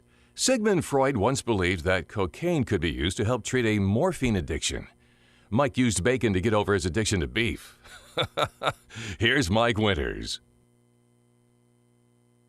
And good morning. It is 25 minutes after 9 o'clock. And joining us in studio this morning from Lone Depot, Elliot Rodriguez back with us. Good morning, Elliot. Good morning, Roswell. How are you today? Doing good. It's beautiful outside, white and bright. That's right. You're bright-eyed and bushy-tailed, so not up too late to Super Bowl celebrate. No. Yeah, it's good. I mean, it's not windy, a little cold, but it's nice and bright. Yeah, kids got to sleep in a little bit. So, but here we are. Here we are after the Super Bowl. Yeah, if you're not familiar, Elliot joins us each month from Lone Depot. Elliot is the man that helps you. Basically helps you procure the financing for your home. He is the person you see before you go talk to real estate agents and start picking houses and all that, because he's going to tell you how much money you can actually afford to purchase said home. So when you go out looking for homes and you find this beautiful $500,000 house out there that you're ready to buy, and then you go see Elliot and he's like, you're only approved for $200,000. That's the problem. So you go see Elliot first. And this is where Elliot, I always say, is different than other people that do the same thing Elliot does. Elliot loves to work with first-time home buyers and really work with you to make sure that you're getting what's right for you, not what's necessarily best for his paycheck. Gotcha. You know. Whereas in the because at the end of the day, they're sales people. That's what home loan people and they're sales people. They're selling their product to you. Mm-hmm. And sure, it could be more advantageous for him to get you qualified for a higher loan that it's going to put a strain on your budget that you're going to have a better chance of foreclosing on or not being able, or God forbid, something happens in your life where it changes your income and now you're out of a house because you bought exactly what you could theoretically, quote, qualify for. Maximized it. Yeah. Yeah. Where Elliot will sit down and say, look, I'm looking at what you're spending and what you got each month. Yes, I can get you $200,000, but ideally you want to look for a $150,000 house. That way you can put some furniture in this thing and not live on newspapers and cardboard boxes and eat ramen while you're in your brand new house here. And so that's where he really talks to you and says, hey, let's not overshoot, but let's not undershoot either. And especially first time home buyers, where your first house is going to be a fixer upper. It's not going to be the ideal home. Yeah, you never know if it's going to be the forever home or not. Yeah, and more likely or not, it's not. It's the one that gets you in the game. And once you're in the game, then you can start modifying and upgrading, because now the numbers make sense to want to give you money. You start building equity into the home you have. So it's like, yeah, this house is way undersized or not what I need right now, but in 5 years, I'm going to have some equity, and guess what? We're going to expand our family, and now we can go from a 2-bedroom to a 3-bedroom, whatever it is.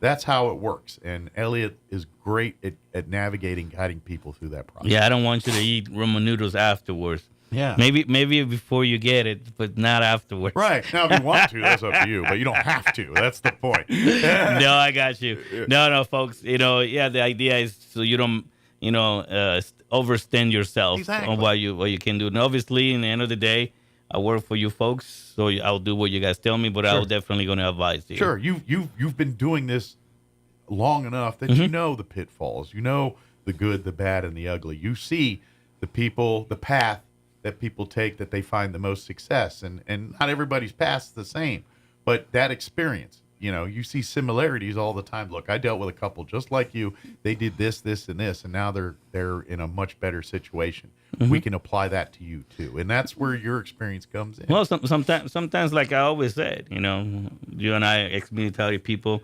we fold everything nice and neat so we can put it inside the box. Sometimes you need to take everything outside the box, refold it, repack it, and put it back in there. And hey, maybe you have more room for more stuff. Absolutely. So if you guys, been thinking about buying a home all these years or whatever, or just lately, got that itch that say, you know what, it's time to buy. Absolutely. Yeah, just let us know. We'll help you. Absolutely. And we'll take care of you and make sure that you get yourself a home. And I think the market is a lot less volatile now than it was, say, a year ago. It's not like it was pre-pandemic. Oh no. But it's certainly not as crazy as it was like a year or two ago. It's starting to settle. Homes not going real fast. Yeah, they're selling quick. They're selling quick. So if you're really thinking about buying a home, don't stay on the sideline just thinking, oh, maybe I need to do.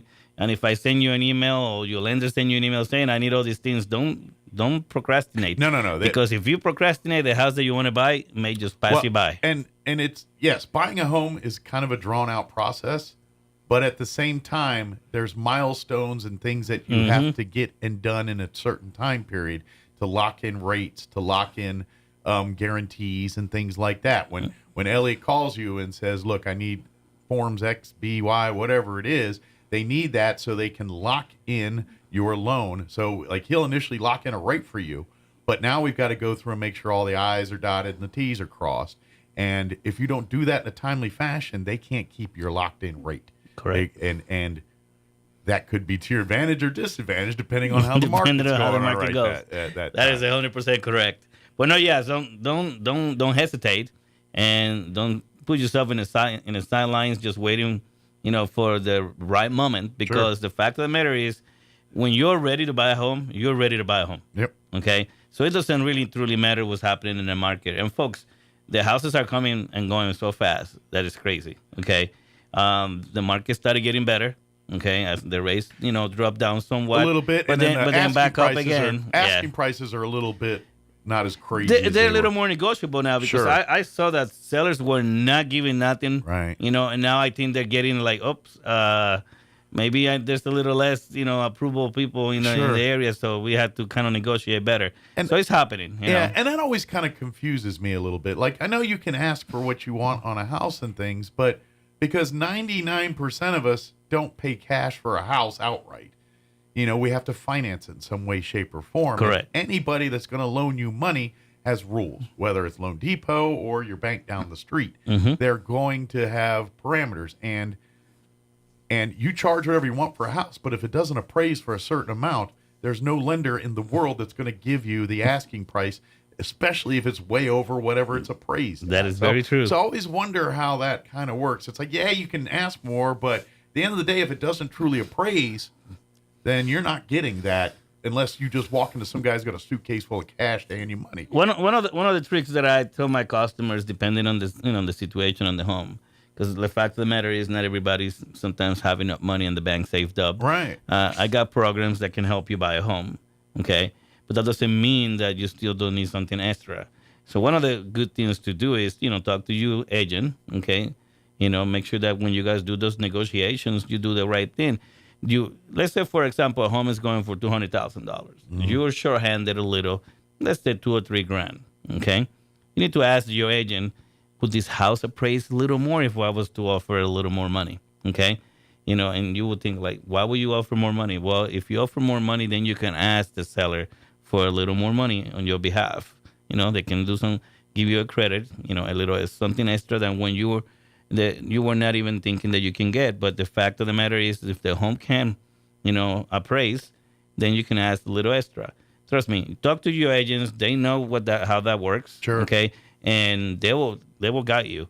Obviously, when I'm getting you pre-approved, I will tell you where you stand as far as how you're going to maximize or how you need to reduce, because depending on the circumstances, you don't want to be broke when you buy a house either. Mm-hmm. Okay, it's the worst scenario to be 100% broke. It happens sometimes, but I do advise my customers to save as much money as possible through the whole process as well. Sure. That's why we make that joke about the Roman noodles, because maybe you shouldn't be going to Chili's and to the row house every night.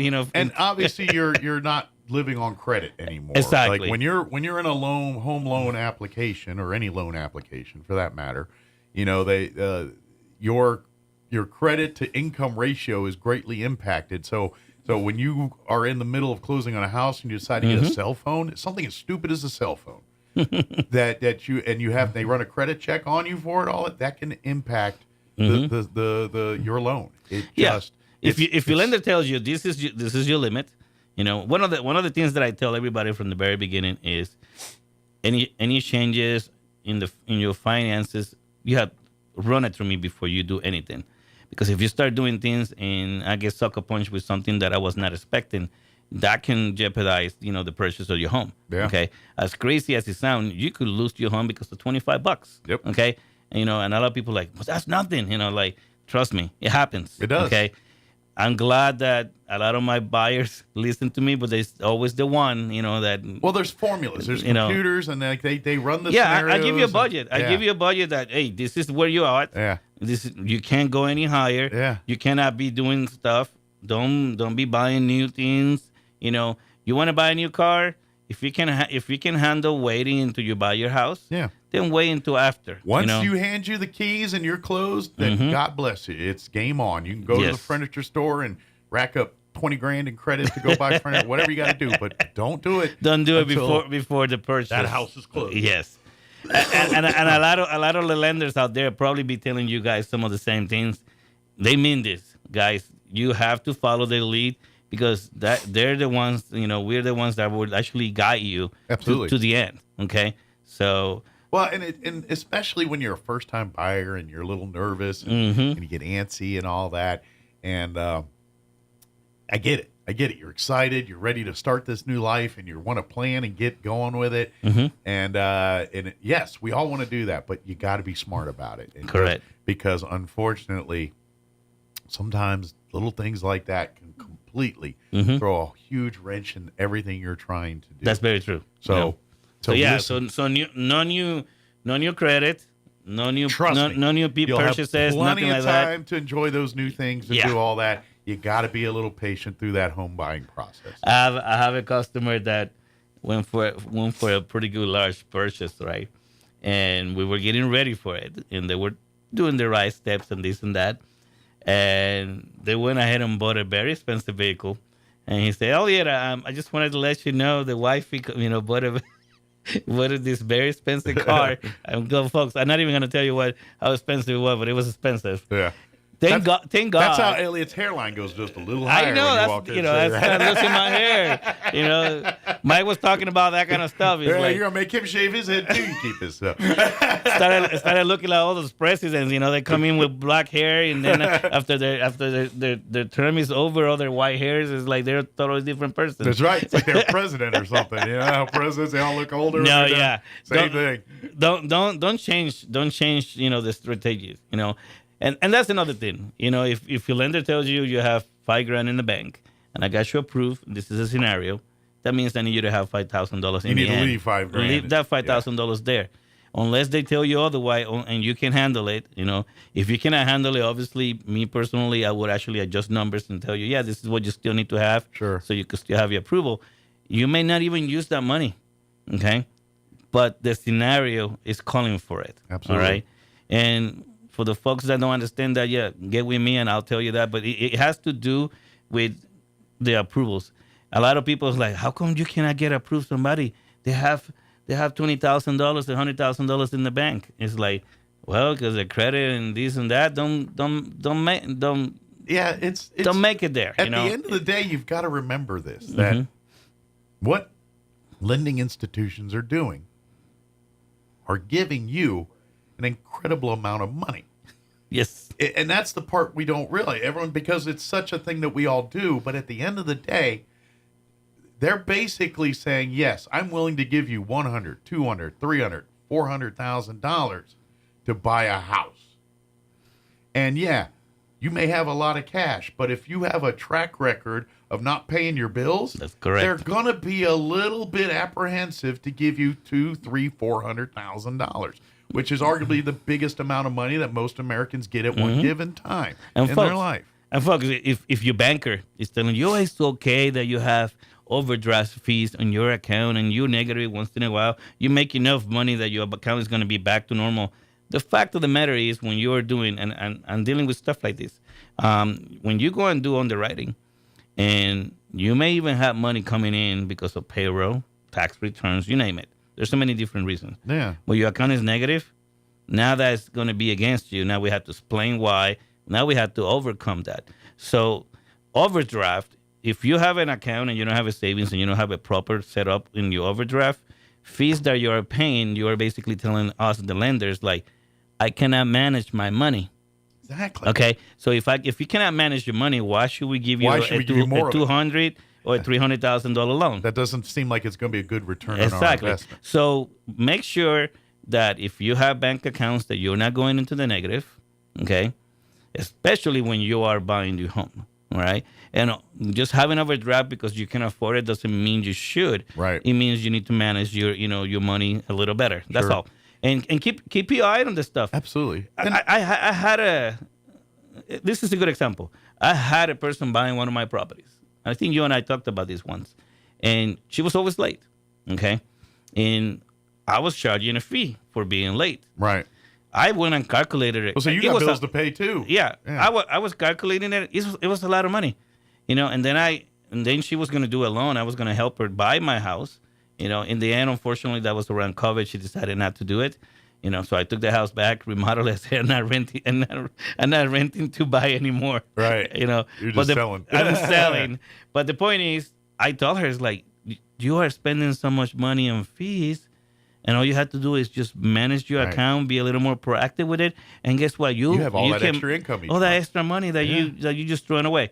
So don't let your bank do that to you and tell, it's okay because when you come to do a loan and everything looks good, but then something negative like that, and then you have your accounts that you're paying a bunch of overdraft fees, or your account is even in a negative, even if it's not a lot. Right. You're basically telling the lenders, like, I don't know how to manage my money. Well, and this so it's not a good idea. And this is something, where you see, and this is where we have to teach people. Correct. That banks nowadays, especially in the last 10 years, they do a lot of these, like, get your paycheck early type things and advance on they make a killer on overdraft. Advance on your direct deposits. And so they do a lot of this. And sure, it's convenient at the time. It may help you in a bind. And I'm not saying if you get in a pinch, there's nothing wrong with doing some of that stuff. Of course, yeah. But if you're consistently relying on that, that's not a good thing. Consistently living paycheck to paycheck, this is where the problem comes in. Well, and so you... yes, there's conveniences there, but you have to be disciplined, because if you don't, it's literally going to dig a deeper hole. And that's what happens is they get their advances, and next thing you know, they're in the negative all the time because they spend their money before they get there. And then when they get paid, they're just trying to fill the negative void to get it back to zero. Exactly. And that's what happens with some people if you're not disciplined. Well, you cannot be too cavalier with what you have. Yeah. Okay. Folks, the reason why sometimes you have to do something is because if you don't, then you're not going to be part of the other stuff that everybody can do. Yeah. Okay. A lot of people tell me, they got a nice car, they got this, they got that. What are you doing that is not the right thing for yourself? Don't throw your money away. And don't look at the Joneses to compare you. Yeah, sometimes. because guess what? Everybody's situation is totally different. And to be honest, just because they have Doesn't mean that they're going the great Cadillac either. in the car in the driveway doesn't mean they got the money either. They could be a show. Mm-hmm. You know, how much are they paying each month or not paying each month because they're supposed to be paying each month? You know, you know that Cadillac in the driveway's probably got a $600-700 car payment sitting on it if they're not paying it. No kidding. You know what I mean? Yep. Just because they're driving Flash doesn't mean they own Flash. That's all I'm saying. No, you know, and you can't just give your money to the bank. I'm sorry, guys. Don't do that to yourself. Yeah. Okay. That, you know, we were talking about ramen noodles. Hey, that's just take right there that you just gave to somebody else. Yeah. Okay. You know, and trust me, the banks don't care. All right. They will charge you. So the idea of like, oh, it's okay. You know, we'll charge you a fee. We'll continue doing. No, it's not okay. Right. Because you're throwing your own money away. Absolutely. You know, and I see when I was a banker, I make sure that my customers didn't do that. Okay. I make sure that don't throw your money away. That's just nonsense. Okay. Yeah. All you need to do is be a little more proactive. What we're willing to keep an eye on your account better. That's all. Mm-hmm. What we as people, I think, are willing to do for the price of acceptance. Mm-hmm. You know what I mean? Yeah. Like, because some people and this is what happens. Most people are so worried that they're going to get approved, they'll say yes to anything. Oh, well, at least they're approving me. And like you said, I know. And next thing you know, all these hidden fees and weird things. And next thing you know, you've tacked on a couple $100 a month to your mortgage payment because of all these stupid little things in there. Yeah, and let's talk one-on-one credit, guys. Okay, if anybody ever told you just go and open a bunch of accounts so your credit can go up, that's the wrong answer. Yeah. Okay, to some level, there's still true about that, but not for every single individual. Not because you go and open a bunch of accounts, it means your credit score is going to go up. Okay.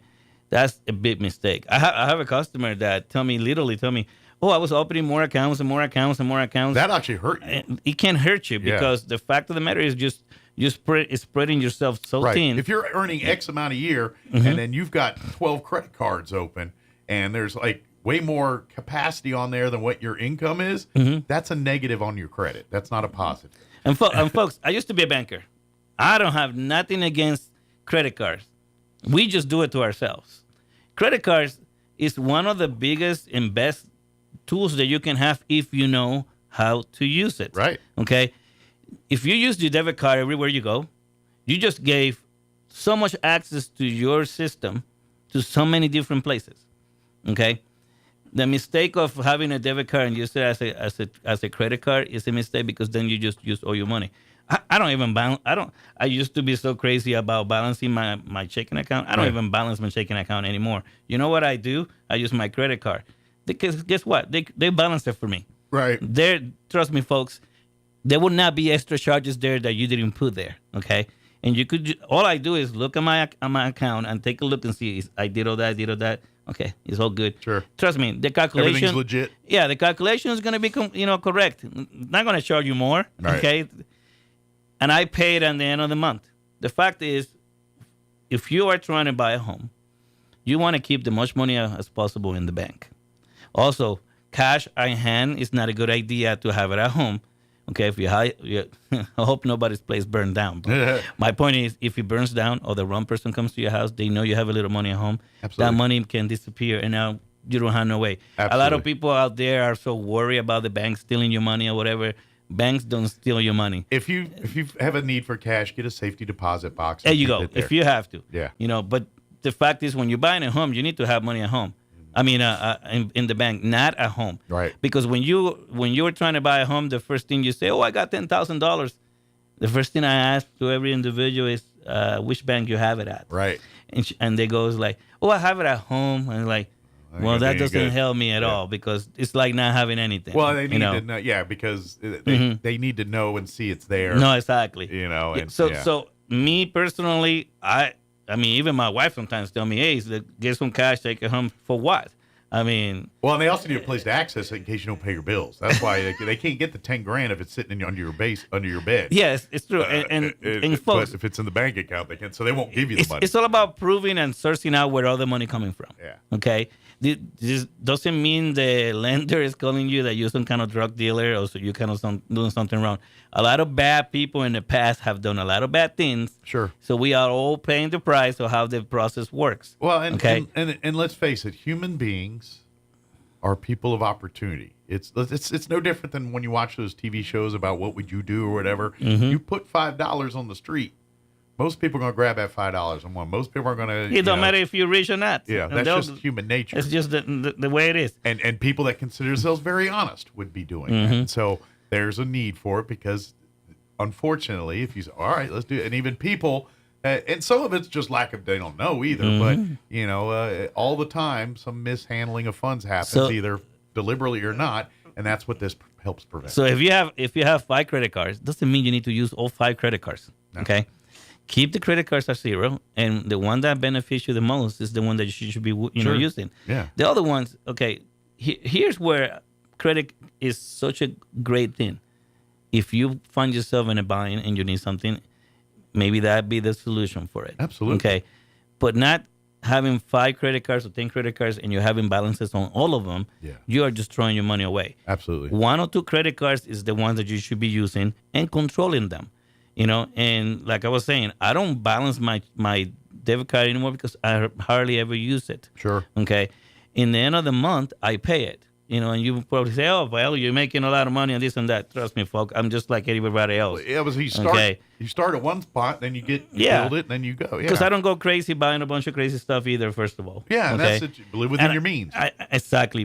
Live under your means. And what we are talking about here is, folks, if you're using your debit card a bunch of times, it means it's for things that you probably need, like gas, food, paying bills, grocery you name store, whatever. So why you don't use the credit card to do those things, but then know how much money you're using, so in the end of the month you pay it off.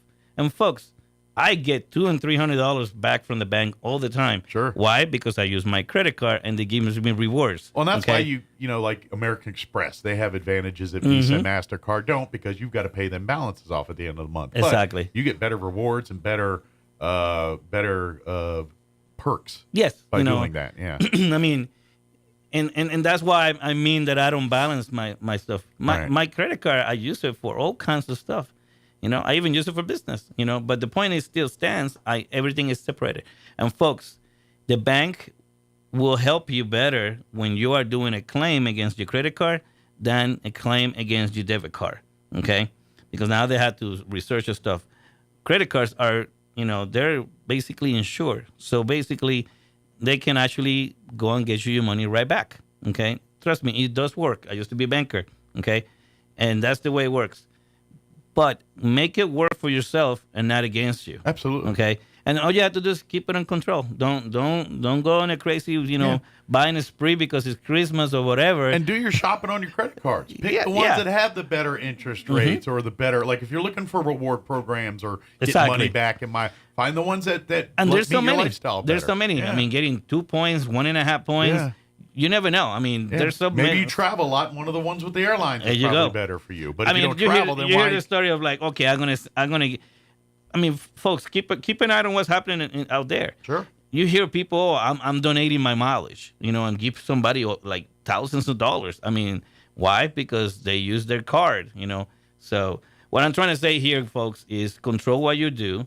If you try to pay them off at the end of the month, which is the money you were going to use anyway, okay, just. And then it allows you to save even more money that way. Absolutely. Okay. And then your credit rate's good. And then when you do need to apply for a loan anyway, you walk in the room. It looks better. You're controlling. It's back in the day when I was younger, I had them. I think I had 5 the low credit scores. Now it's not. And I walk into a car dealership and I'm like, all right, what are you going to tell me? What interest are you going to give me? Let me see. My credit score is good. You want my business. You're going to have to earn me. And the market is not as bad as a lot of people are thinking. It got better for the past month. Okay, Yeah. It just went back up last week or so, but not so much that it's throwing us off. Absolutely. And remember, it's election year. It's going to get better. It's going to be a crazy year anyway. And the Feds are trying to push the interest rates down to make sure the system don't bust. They're always going to be fighting it out no matter what. It's just the nature of the beast. But everyone's trying to look good right now because it's election year. Exactly. See what I did? This is what I did. Okay, vote for me now. The get might be good this year. So, I mean, it's coming. It's coming, folks. Sure. I mean, And it's just where it's going. And more houses are coming available. And yes, there's some more that are a little more expensive than others. But I've been seeing a little more of $150,000, $160,000 homes coming out. Sure. Okay. So just be ready. Be ready and be looking. And if you need a house, now's the time to do it. If you need the home, then there's, we say this every month where it's, I get it. Ideally, it's not the best time in the housing market. But if you need a home, you need a home. If you are sitting in a home and you're good to go, and you're probably not going to pull the trigger on moving right now because you don't have to. But exactly. If you're outgrowing where you live currently, or you can't be there anymore, and you need a home, you need a home. So rather than keep playing the rent game, and let's start investing back in yourself, even if it's not the perfect first home that you were wanting. Exactly. It gets you in the game. So the thing is, and we talked about this last time. People last year, there was a $25,000 grant. Guys, grants don't come all the time, okay? There's a lot of programs out there. If you need help, trust me, there's one program for you, okay? You don't even have to be a first-time home buyer anymore. No. And you still get some help from the feds and from the state, okay? You just have to be able to qualify for it. That's Absolutely. all, okay? So there's programs for everybody. Yeah, so, they want you in a home because when it stimulates the market. Yeah, when the Americans are owning homes and paying their bills, the economy is usually pretty good. Yeah, and so that's what they want you doing. Yeah, pay your bills, folks. Yeah, that's the key. Get you a home. Pay your bills. Pay your bills. Pay your bills. But no, I mean, there's programs out there that you guys right now. The state of New Mexico is giving $15,000 right now. It's payable back, okay, but 0% interest. If you don't refinance in 10 years, it's actually even forgiven. So okay? you pay no interest. It's $10,000 on the book. So there's no payments on that. So the folks out there that think, oh my God, I don't have no money in the bank. If you qualify for those programs, they're there for the taking. Absolutely. Okay. That's what we were saying about last year. I had a lot of people that were really approved, and they had the $25,000. That was even better than this. Okay. I mean, this one is you have to pay it back if you refinance, you rent the house, or you sell it. Okay. But if you stay there and you don't refinance for 10 years, you don't have to pay it back. You got free $10,000. Yeah. You got $15,000 that are free. Now, the thing is this. Last year, I had a handful of people that were approved. Like Mike and I always say, maybe you buy your starting home, now your forever home. Now, that starting home can be your forever home for all matters. You don't know that. Sure, okay? you may fix it up. You may fix it up, and you love it. It's like, heck, I'm staying here. Yeah, you okay? can. But the point is, when there's things like that, okay, and you're a little short-handed, it's being given to you. Take advantage of it. Absolutely. And if this is not the home for you forever, okay, then you could sell that one. Use it as a springboard to get there. Exactly, and then buy your next one. Take your time. Yeah. Put a plan in place. Put it this way: when a home buyer, a homeowner that's bought and sold a home or two, walks into Elliot's office, it's a lot easier process for him and for you than the person that's buying their home the first time. When you already are in the program and got equity and everything, the loan, it's quicker. Everything because you got a track record. You've got a history. Yes. They know what they're dealing with you. Therefore, we don't have to wonder and worry what you're going to do because we already have that history. So even if it's not the home you get, it's establishing that history where you get in there, and now you're going to be like, wow, that was way easier the second time than the first time. Folks, I got guys that are living in a small home because that's how they started. And they are ready for a bigger home. They're growing the family. And they don't have the money to be able to buy the next home. Right. The fact is, there's so many different ways to do it that is so crazy. And I'm actually helping a lot of people, even helping them with money from the feds and the state to be able to buy their next home, and they still get to keep their other house. Yeah. So the sky is the limit. Absolutely. Okay. So it's up to you what you want to do. You gotta put your bat and helmet on and get in the game. Yeah, don't be afraid. Just jump in and get in the game. Get in the game. Absolutely. We're out of time here, but if you're looking for advice, if you're ready to start the process, if you have questions, don't hesitate to reach out to Elliot at Loan Depot. You can always call him direct at 719-237-4680. That's his cell phone, so it's with him everywhere. So if you don't get him, leave a message. He'll probably with a customer busy, and he'll get with you. You can always call the main office, 505-445-2070. Same thing. Leave a voicemail. I'll get those. You can also go to his website, which is www.loandepot.com/Elliot Rodriguez, all one word, Elliot with one L and a Z at the end of Rodriguez there. And you could see his website and see like what he does, what he offers, his track record, the whole thing of what his services are. And then, of course, if you want to email him, Elliot Rodriguez, all one word, at loandepot.com, shoot him an email, and he'll be. And, of course, you're on Facebook and everything. Just look for Elliot Rodriguez. To be honest, I don't even have to say anything. I'm a salesman in the end of the day, folks. I used to sell vacuum cleaners for guys. Okay? The fact people used to say I can sell ice to Eskimo. The secret to sell ice to Eskimo is just to put some flavor in it. There you go. No, but turn it into a snow cone. But go online, check me out. My Facebook will speak for itself. Absolutely. And like you said, if you're a first time home buyer, he really does like to kind of educate you and give you a good first-time home buying experience. Yes, sir. That's what he does. That's what he loves to do. So. Yes, sir. As always, thank you, Elliot. We'll see you next time. Thank you for having me. Don't work too hard and stay out of trouble if possible. Trying. Always. Very good. Well, Elliot, as always, appreciate it. We'll see you next time. It is 10 o'clock. We got to go. If you missed any part of the show, I always invite you to go back and check it out at your leisure. Log on to ksvptv.com. Click on the Mornings with Mike Winters channel. You'll find all of our interviews there. We'll be back bright and early, 7 a.m. tomorrow with an all-new show. You're listening to 106.5 Roswell's Talk FM, KEND, Roswell, New Mexico. Have a great day, everybody. .com.